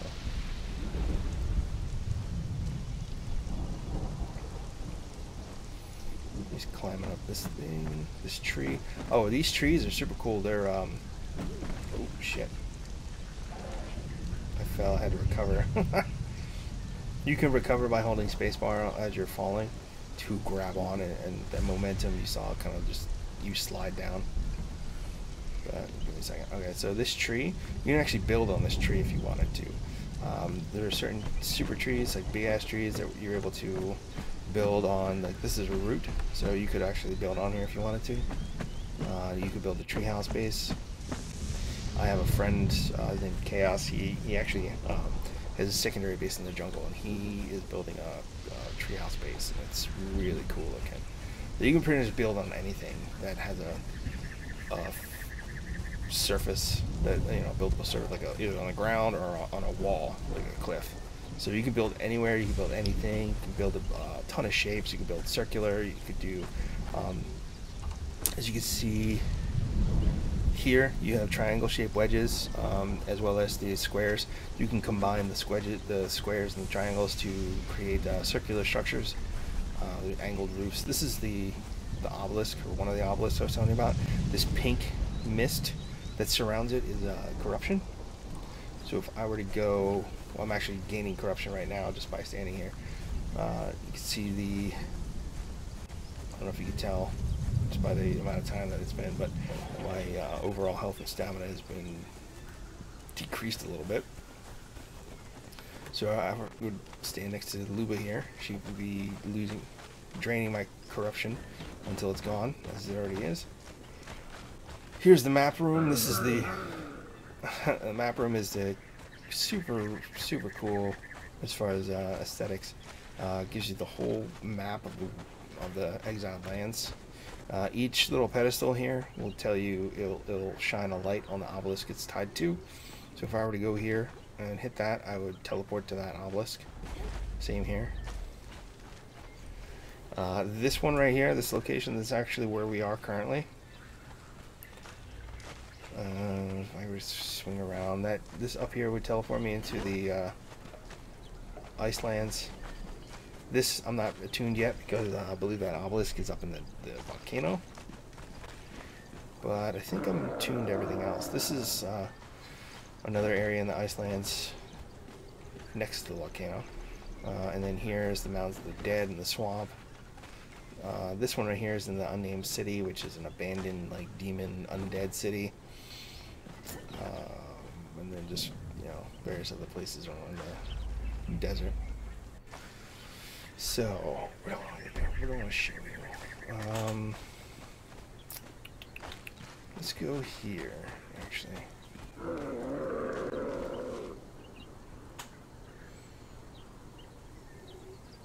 Uh-oh. The Dark Overlord Cruel the Devourer has arrived. You shall know fear. You shall know slavery. All must bow before Cruel or be devoured. Choose weekly, choose widely. This is a giveaway event. Fight amount. Huh.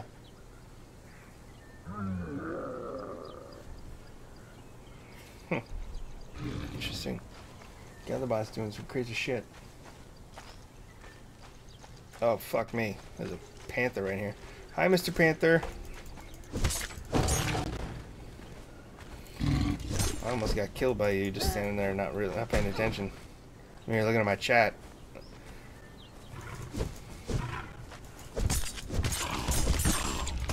Hello. Oh, wait. The claws do not. The claws don't feel good.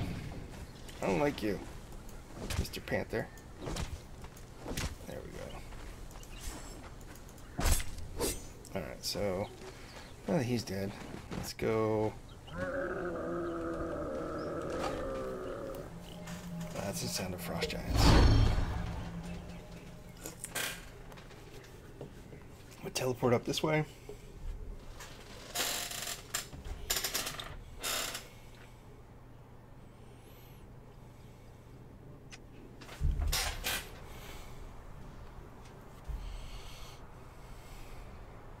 Okay, so I have now teleported into the frozen wastelands. You see there's the volcano is much closer than it was. You see these little structures up here, these little statues? They are conduits for the death field. So if I were to get closer, you'd see a green barrier connecting them. If I were to cross that barrier, I'd be killed instantly. So we're not going to do that. Instead, we're going to go up here. This is like Ymir, I believe, is the god that's worshipped here. Right here we have some black ice, which is harvestable. We have a player structure off in the distance. Right here, though, is the Frost Temple. And this is guarded by... This is a dungeon, which I need to run, actually, because there's a recipe for, I believe, a black ice tools, which I can't remember if they're higher tier than my star medal or not. But I'll be willing to find out. But today is not the day to fight those. You can see there's a frost giant. I don't think I've ever fought a frost giant, to be honest. Not yet, anyway. But if it's just him... Oh, yeah. Nope, there's more than one. Hi, guys.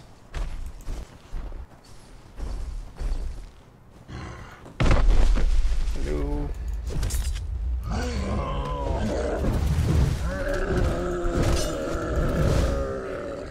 Shit. Oh, crap. I'm regretting this decision. Nah, let's take him. Let's see what we can do.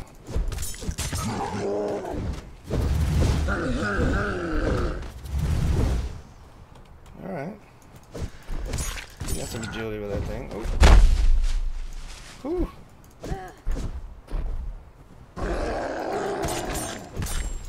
Come on, buddy.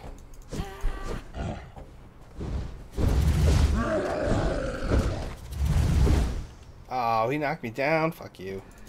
Are you serious? He's way far away.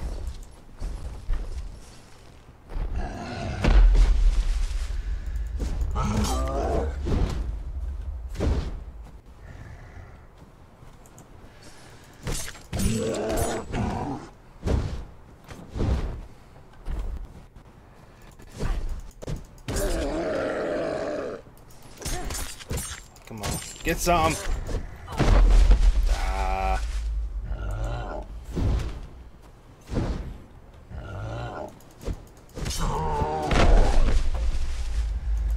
Come on. Come on, you frosty bastard. Are you serious?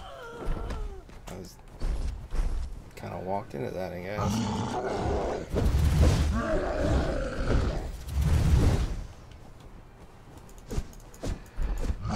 How am I missing this dude?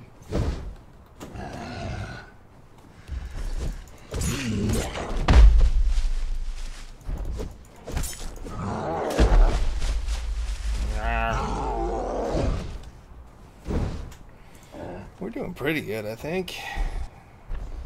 But like hit him from the side. Come on, he's really bloody.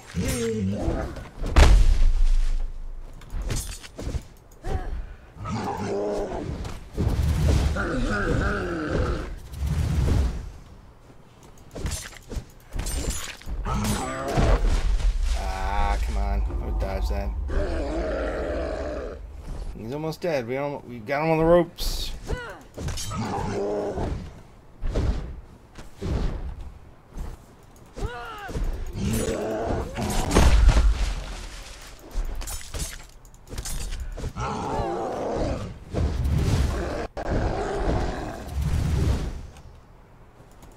Let my stamina regenerate. Come on.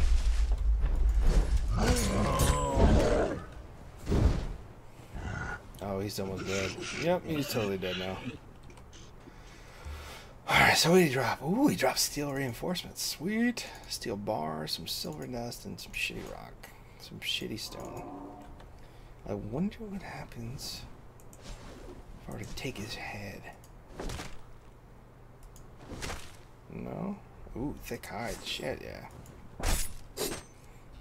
Give me some more of that. God damn. That was my first frost giant kill. It was a little sloppy, but I'll take it. Come here, bud. Let me get some.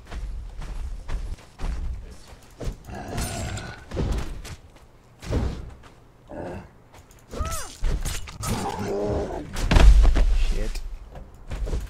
I think I dodged that because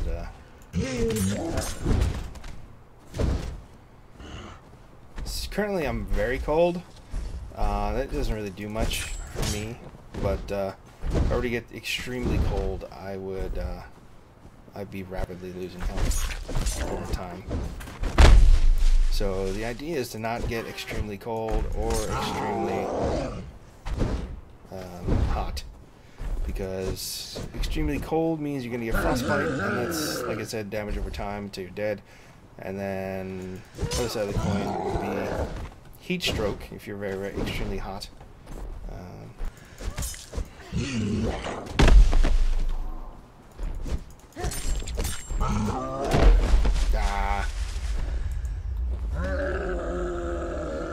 Yeah, come on. Roar back at you, buddy. Come on.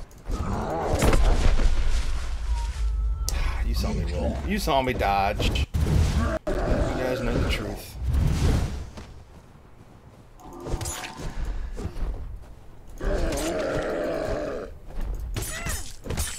Come on, get some, dude. I'm out of stamina. Run around until it comes back. Luckily for me, at my level, it comes back pretty quickly. If you want to roar and get damaged, that's fine with me, dude.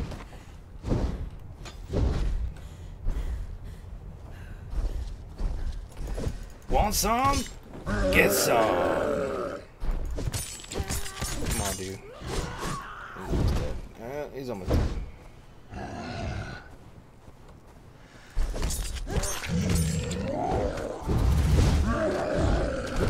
Oh, shit. I thought he was overhand swinging, and he did his whirlwind instead. He's fucking died. He died in mid-swing. Ooh, iron pot. Some obsidian, some crystal, some steel bar. Alright. I wonder if I can chop his head off. Nope. Ah! Skinning him created ice. That's hilarious. I'm actually curious what's in here now. Are you guys curious? Let's go see what's in the Frost Temple. I'm sure there's some boss in here I can't kill, but in the meantime, if I could pull these guys one at a time, I think I'll be straight.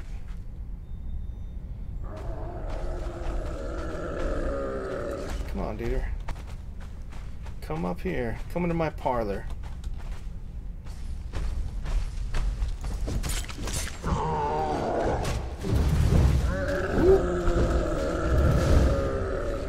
Come here, buddy. Come be my friend.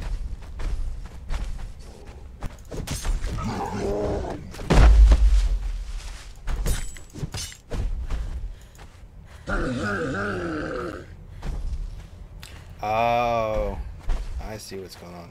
I'm over encumbered now. That's bad. I'm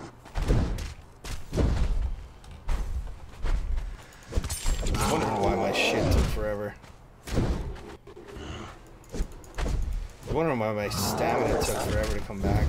That's bad. That's bad. That's very bad. I'm gonna have to drop some shit. I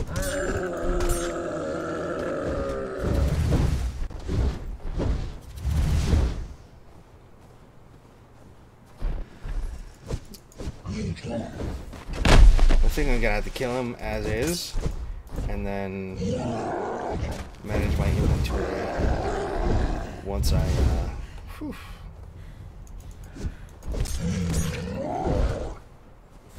Once I kill him, I'm gonna have to drop some shit before I continue on. Otherwise, it's gonna be a long fucking night.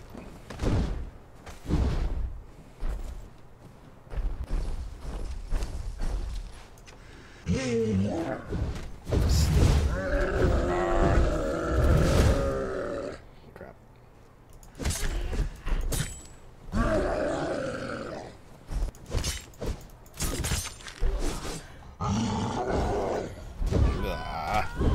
Yeah, that's a bad idea. He has a really, really long reach.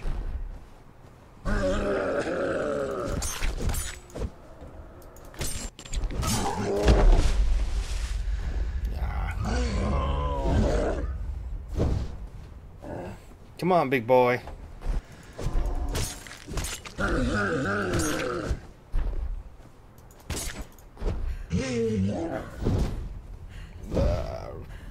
Run away! Well, we're out of stamina.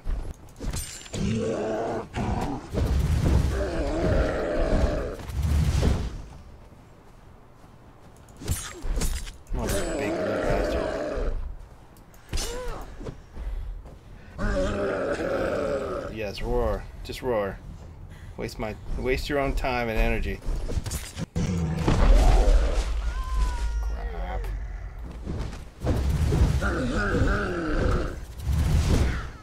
Oop. Oh, I looked up a chat and I paid for it. Oh god. Oh sweet Jesus. That axe does a ton of damage.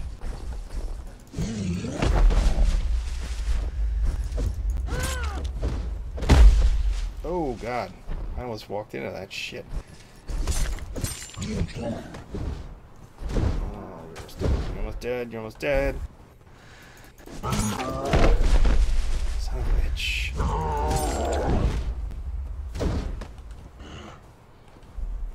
Come on. There we go. Done. Bear pelt. Earthenware jug. I don't need that. Candle stub. I'll take that. Alright, what do I need to drop here? Let's weigh me down. Oh shit. So that got my attention. What the fuck? Let's take all this shit. And we're gonna skin you. Come on. There we go. Skin. There we are. Alright, so what can we drop here? That's a pound. I don't need that. Oh Jesus, all this meat. Christ. I don't need this meat. I can use the thick hide. I don't need the ice. Iron pots a pound. I don't need that. It's just pots are just decoration. I don't need that shit.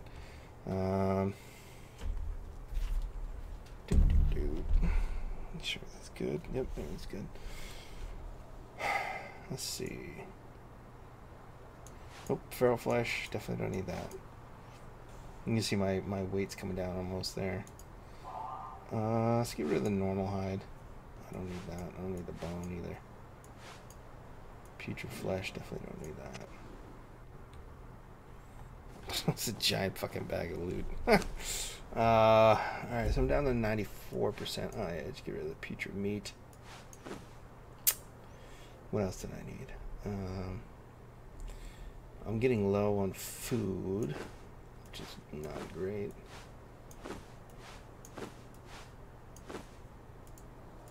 obsidian I don't really need at the moment. Obsidian is like the highest tier material that you can use, but you have to go into the end dungeon of the volcano, into the boss room of that area, and learn some recipes from there to be able to even utilize obsidian. So that's a ways off.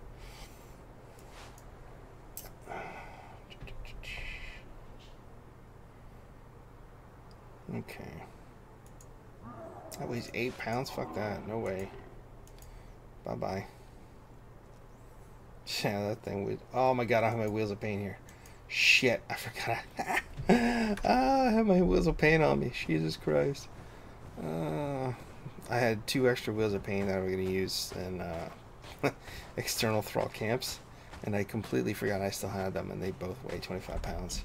Or they weigh 25 pounds each. So you can see that my meter went to extremely cold, and I'm already starting to lose health.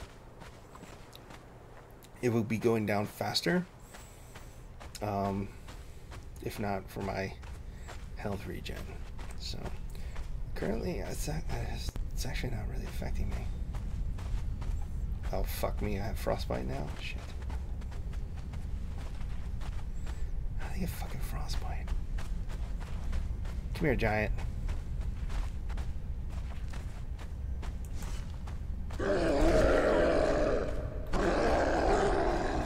Come on. Follow me, duder. Wait, why aren't you following me? Okay, well, if you're not gonna follow me, I'm gonna run around. Holy shit, that's a lot of black ice. Holy crap. Yeah, see all the black ice and ice I just got from that? Jesus Christ. Wow, that's a lot. Where's the regular ice? Huh. I could have sworn I had regular ice just come up. Oh, there it is. It's my hotbar.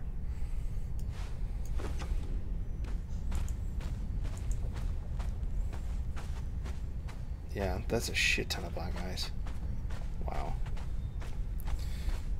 Well, this giant doesn't want to move, so I'll go around him?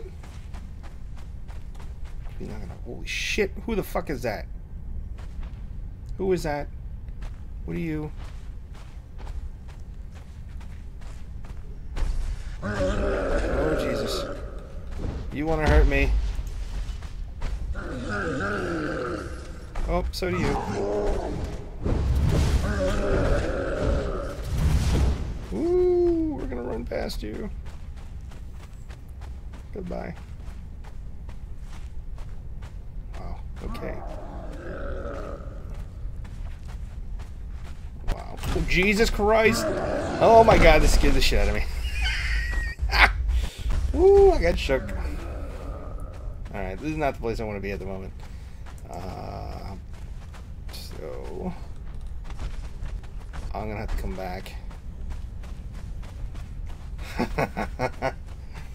Oh my god.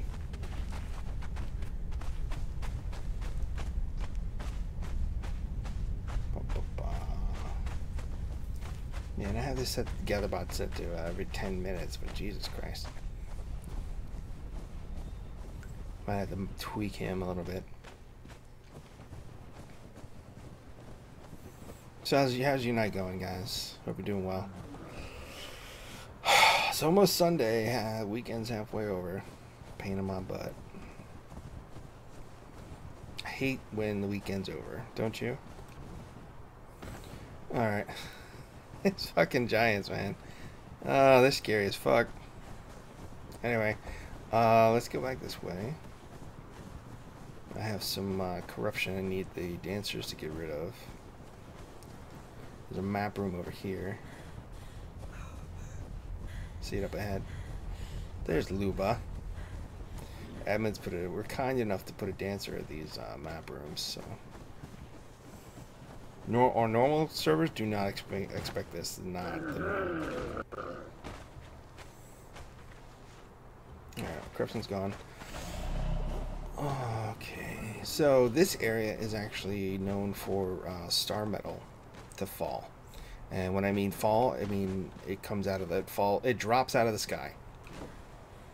as a meteorite. And let's see if we see any. Do we spot any today?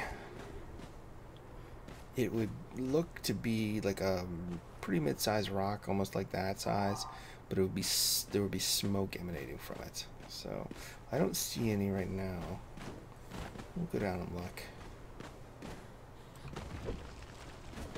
So if you hold, I would normally take falling damage from that, but since I grabbed on to the ledge and it kind of slid down, it negated any damage that from fall.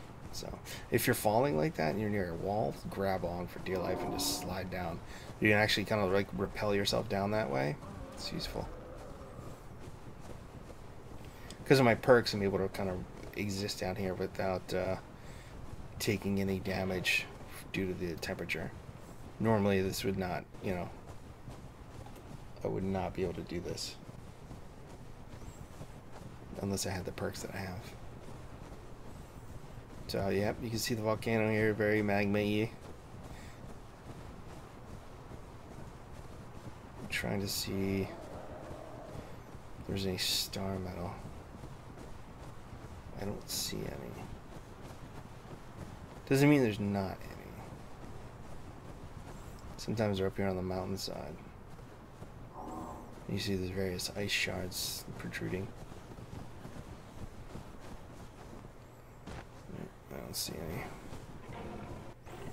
Oh, I do see some frost giants though. Looks like there's a camp of them. Ooh, I see a treasure chest. I'm gonna run up and steal some.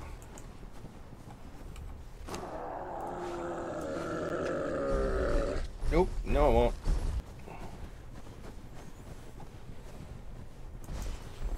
Come here, Bob. Come here, Bob. Oh,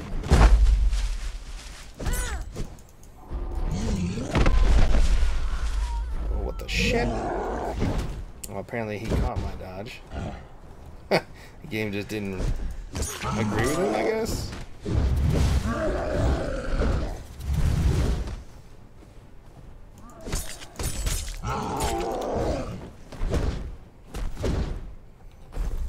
Come on.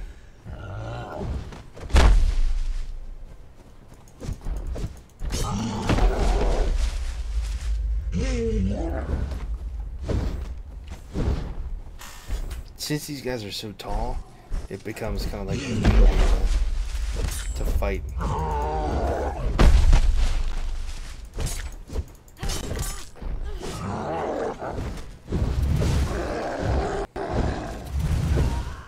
See? You guys have a huge reach. If I was lower level, he would literally cleave me in half. So, do not recommend fighting these guys unless you're ready to.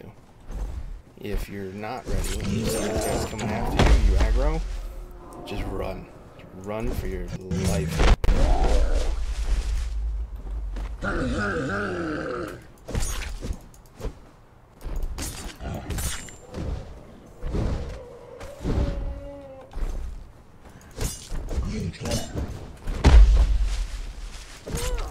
But go for the legs, boo. Go for the legs. I can't go for the eyes. Legs. Ah, come on. Bastard.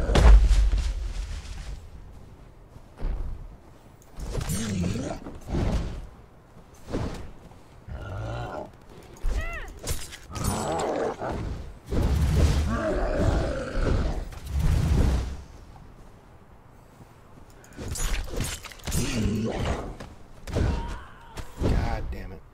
And each one of those strokes will take a shit ton of health away too. And he's got that knockdown. It'll take a long time to kill. Come on. Yeah, you want to growl at me? Okay, sure, growl. Whatevs.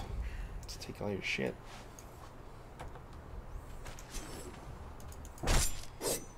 Come on, come on. There we go.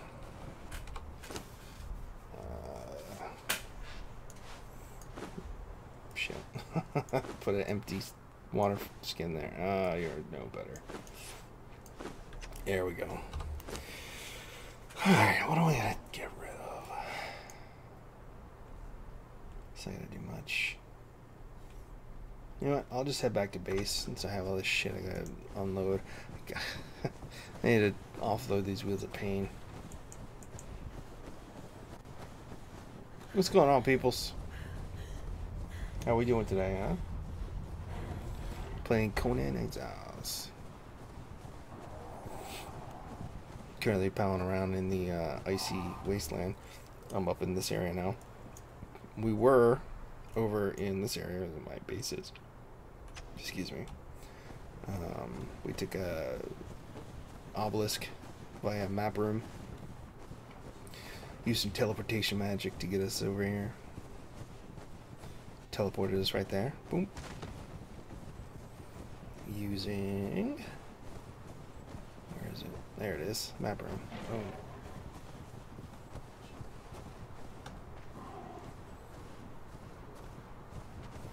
It's pretty. But if we don't get to see it, but there are times during the day where you'll actually see the meteorites fall out of the sky and the star metal asteroids, or meteorites will actually hit the ground and you'll be able to farm them. The thing about star metal though is that it's encased inside the asteroid, so the asteroid acts as a protective shell. So you can't actually, it's not a harvestable node right off the bat. You actually have to damage the shell and break it before you can harvest the star metal node inside. So if you don't have the right equipment, you will just bang on that thing all day and nothing will happen. So you have to be knowledgeable about what you can use to damage the meteorite shell, otherwise you're boned. Good luck getting it, you know. So we're gonna go back here to my area of the jungle.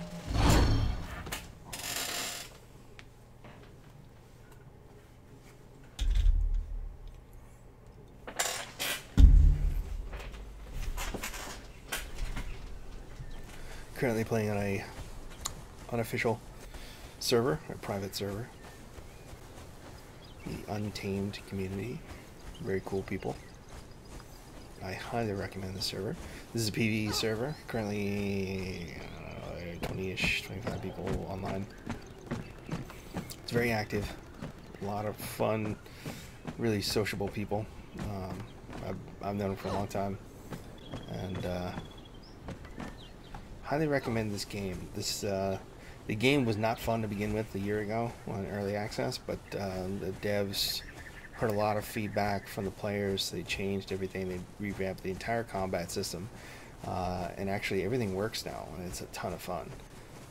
The game released officially as out of early access as of last week, so just, you know, a lot of people, resurgence of people back, and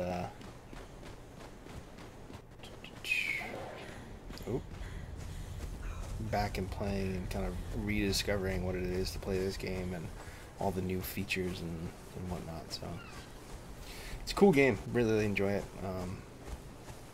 You can build pretty much anything and make your own base. This is my base coming up, my main base in the jungle. See my thralls, security force, chilling. Got my archers up top and on the sides.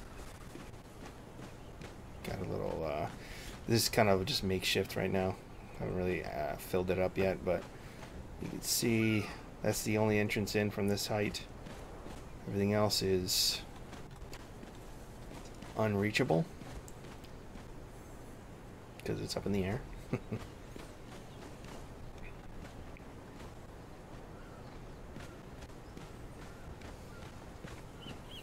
I'm gonna take my elevator down. Boop. If we go, you can see if we take the elevator up, it would go back to my private chambers where my bed is. We have our dancer force here. They're dancing their little hearts out to Wham.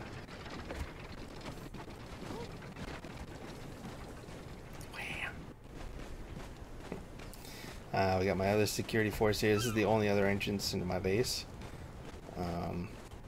heavily populated by my security force. How are we doing with that other thrall, by the way?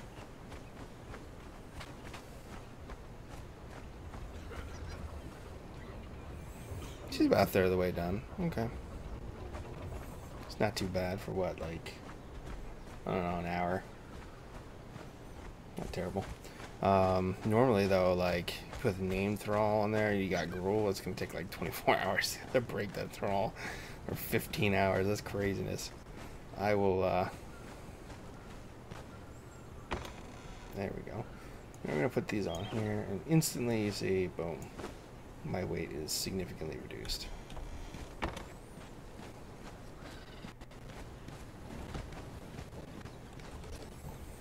Alright, we got some thick hide. Take the tar off your hands, throw some bark on here. I get some random shit in there for storage.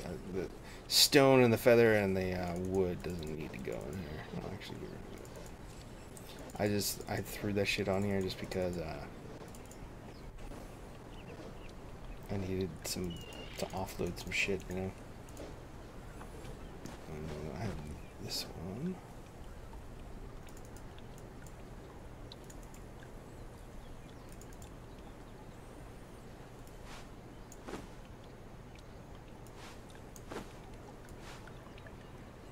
What is that? That's a bear pelt. Do we have any more hide or anything? Nope. I'll throw these gorilla heads and that fluid press and this panther head in. Well, those 5 panther heads in there. Oh, we got fur.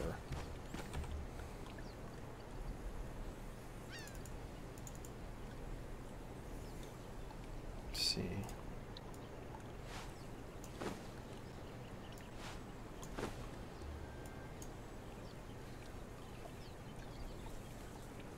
There we go. I need to equip the. For that, I'm going to throw some tar in here.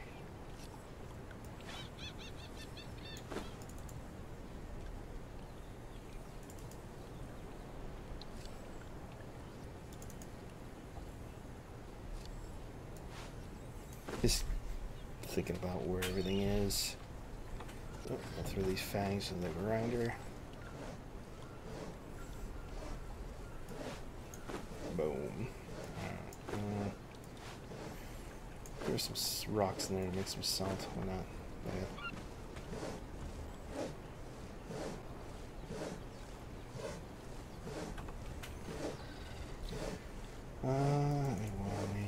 Yes, I do. Make some shaped wood. Put that. You know what else I can also do? I could take these silver coins and throw them in the grinder, turn them into dust.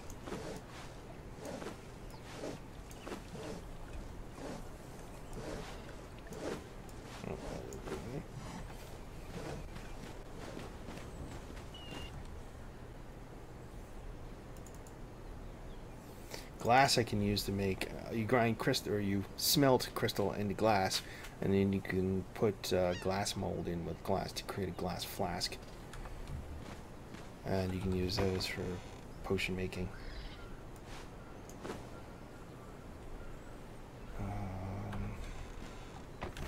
One of these has century eggs.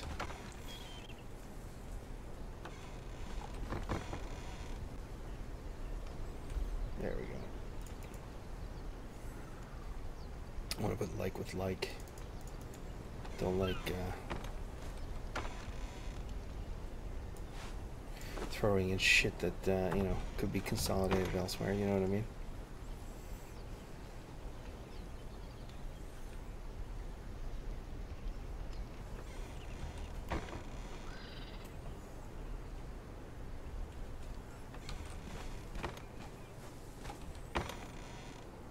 There we go. Some of that.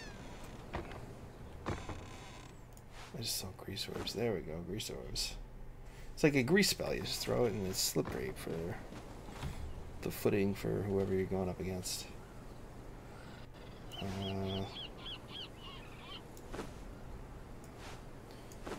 you in there. Create some reinforcements. Throw you in there. Create some bars.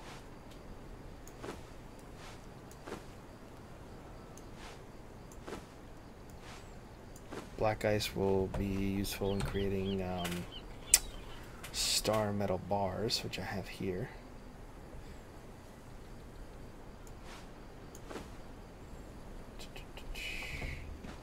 So, May the Blade. Hello. You currently have a shitty cutlass, so let's take that off your hands. Let's give you an exceptional mace instead. I know you're called the Blade, but we'll just give that to you. Beggars can't be choosers. Or in this case, thralls can't be choosers.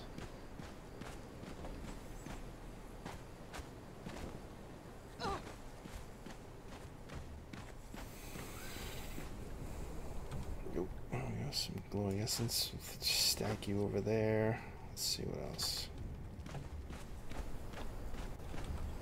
You got some spice. Throw it in there. Everything's nice. And honey jar. Throw that in there. Good. So, my weight is significantly down, which is good. It's what we want. You want to be able to be light and free and run around and not be burdened down by shit. I don't need this cutlass. I'll just throw it in there just in case Thrall needs it, you know. But Demon Fire Orbs, that's what I use to break Star Metal Comets. Usually takes 2 Demon Fire Orbs to break a Star Metal Asteroid. And then you can gobble up all the yummy Star Metal inside once you're done. The only thing though is throwing orbs is a bit of a science, or I should say it's a bit of an art. Throwing them onto a Star Metal Comet and getting them to actually affect it is more difficult than it looks, or than it would seem, because the orbs, you have to throw them in a certain way that they would land near the orb. Because okay, so when you throw an orb, first of all, it'll bounce. So you kind of have to bounce it bounce it in a way so that when it hits the ground, it'll bounce onto and stick to the comet. Then once it sticks to the comet with Demon Fire Orb, it breaks and creates like a small AoE patch of fire, which would kind of works like napalm, right? It just burns for an extended period of time, and then it will burn out.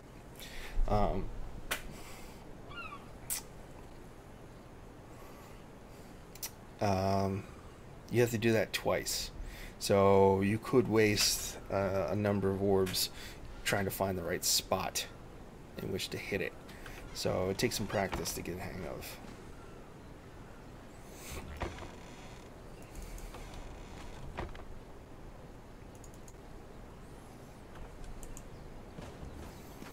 Alright, so this is Conan Exiles. You know, I'm working towards building that area up in the frozen north. Not where I was, but it's actually more on the east side, like in this areas is where I'm going to build my fortress.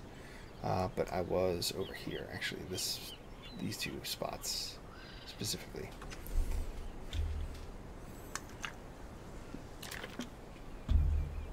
So, you know, that's pretty much it, guys. There's a ton of stuff to do.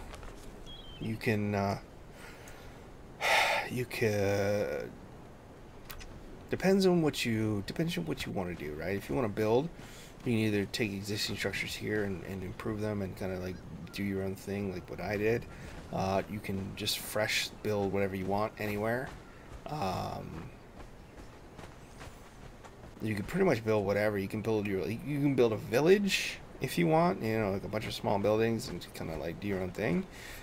You can get with a bunch of your friends and create like a clan and just build a town that way, or build a city. You could kill a bunch of stuff. You could, you know, take thralls, just kind of do, you know, populate it like I have your area. There's just so much potential you can do with this game. That's it for today. What I'm going to show you guys. Not sure if we'll do this again tomorrow or if I'll show another game. I might do this again just to kind of show you what I've been doing and you know, explore some shit. Because even though, you know, I hit max level, there's still a ton of stuff to get in the game. There's dungeons to do. There's recipes that I need to learn in some of the high-end dungeons that I have not acquired yet, like ones at the Frost Temple where I just was. That's going to take a little bit more planning and maybe 1 or 2 extra people to do, just to be on the same side. Or I could say if I can just go and do it. I mean, it really depends. I mean, if you die, your corpse is there and you could be looted, even on a PvE server. So if I were to die, my corpse would sit in the Frost Temple or wherever I died. And if someone just kind of happened to come along and they weren't very scrupulous, they would take all my shit and I'd be SOL, because I would then lose my star metal tools, my star metal daggers, everything in my inventory, which, I mean, wouldn't kill me because I have star metal in my you know, my bench to replace it with. But I mean, it's, nobody wants to have that happen. You know, it's a shitty occurrence, and it definitely sets you back.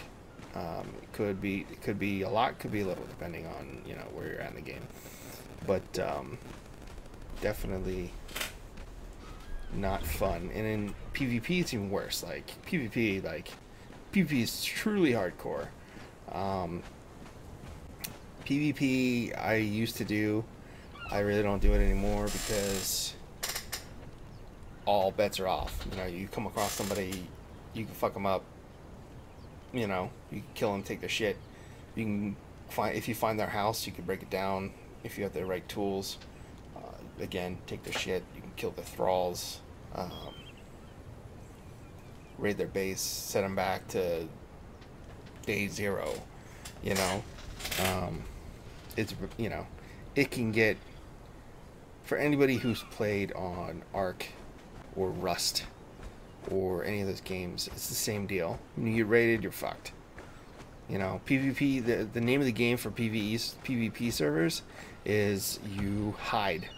You hide your base, you hide your build, which means you don't build big, you don't build in the open, you don't build to be seen, you build for economics and, you know, defensiveness.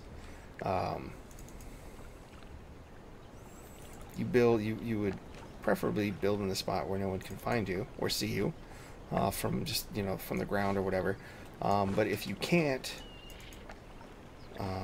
you would still have defenses on a PvP server where you would protect yourself from invasion. And there's all sorts of methods that one could employ with building techniques and different things that you can use. There are traps in the game that you can use for PvP, that if they were to trip, you could basically set off like landmines, vapor traps, and all sorts of shit. This on PvE, not necessary. The only thing, like I said, this server employs what's called the Purge. The Purge is a PvE kind of mechanic that creates waves of pissed off enemies that will attack your base, your clan's bases. It's based on clan progress. So the more active your clan is, the more often you're going to get purges. But basically they'd be waves of enemies that would attack you, seeking to destroy your base and your thralls, unless you have them secured against these waves of attacks. I'm getting an appetizing fish so I can continue to fuel my fluid presses, which will in turn create oil and fuel my furnaces. and cauldrons. God damn it. Unappetizing fish is the only type of fish that will create oil when put in a press. The others are the exotic and savory are mainly for food. Which, as you could tell from earlier in the stream, I have a shit ton of food available, so I don't need any. I don't need to be cooking any other fish at the moment. Just squeeze out these guys for their oil. Their yummy, yummy oil. I don't mean canola.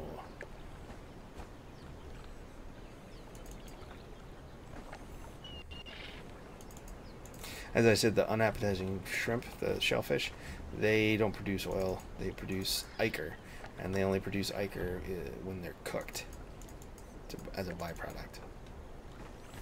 So, ichor is used in to make alchemical base and some other things. So, I have enough of that right now. I don't need to, so I'll just let those sit. Go my unappetizing fish. Create me oil. And this is the exact reason why I have multiple presses, to make sure I'm economizing the amount of oil I'm getting, you know, get as much as possible in the least amount of time.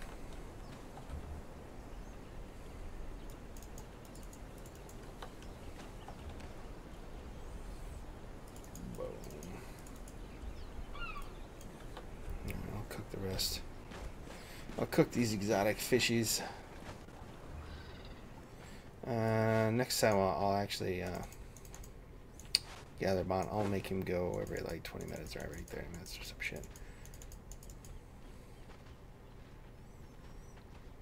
Oop. There we go.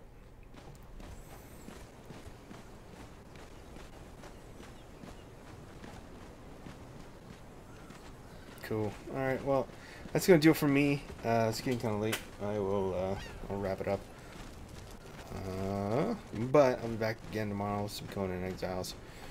We'll probably get some more thralls. I do need to populate not only the rest of this area with for defense, but the area in the north that I have set up. I'm going to be building for my my other fortress. I also need to defend because the purge can occur anywhere that you have structures. So could be here, it could be up top in the north. So the last purge I had, they actually came either while I was offline or I just didn't get the notification or didn't see it, but they attacked my staging area up in the north, and they knocked my door down and a couple of pillars or foundations. So it was a nuisance at best, but again, the purge tier that comes at you is dependent on the area that you're living in.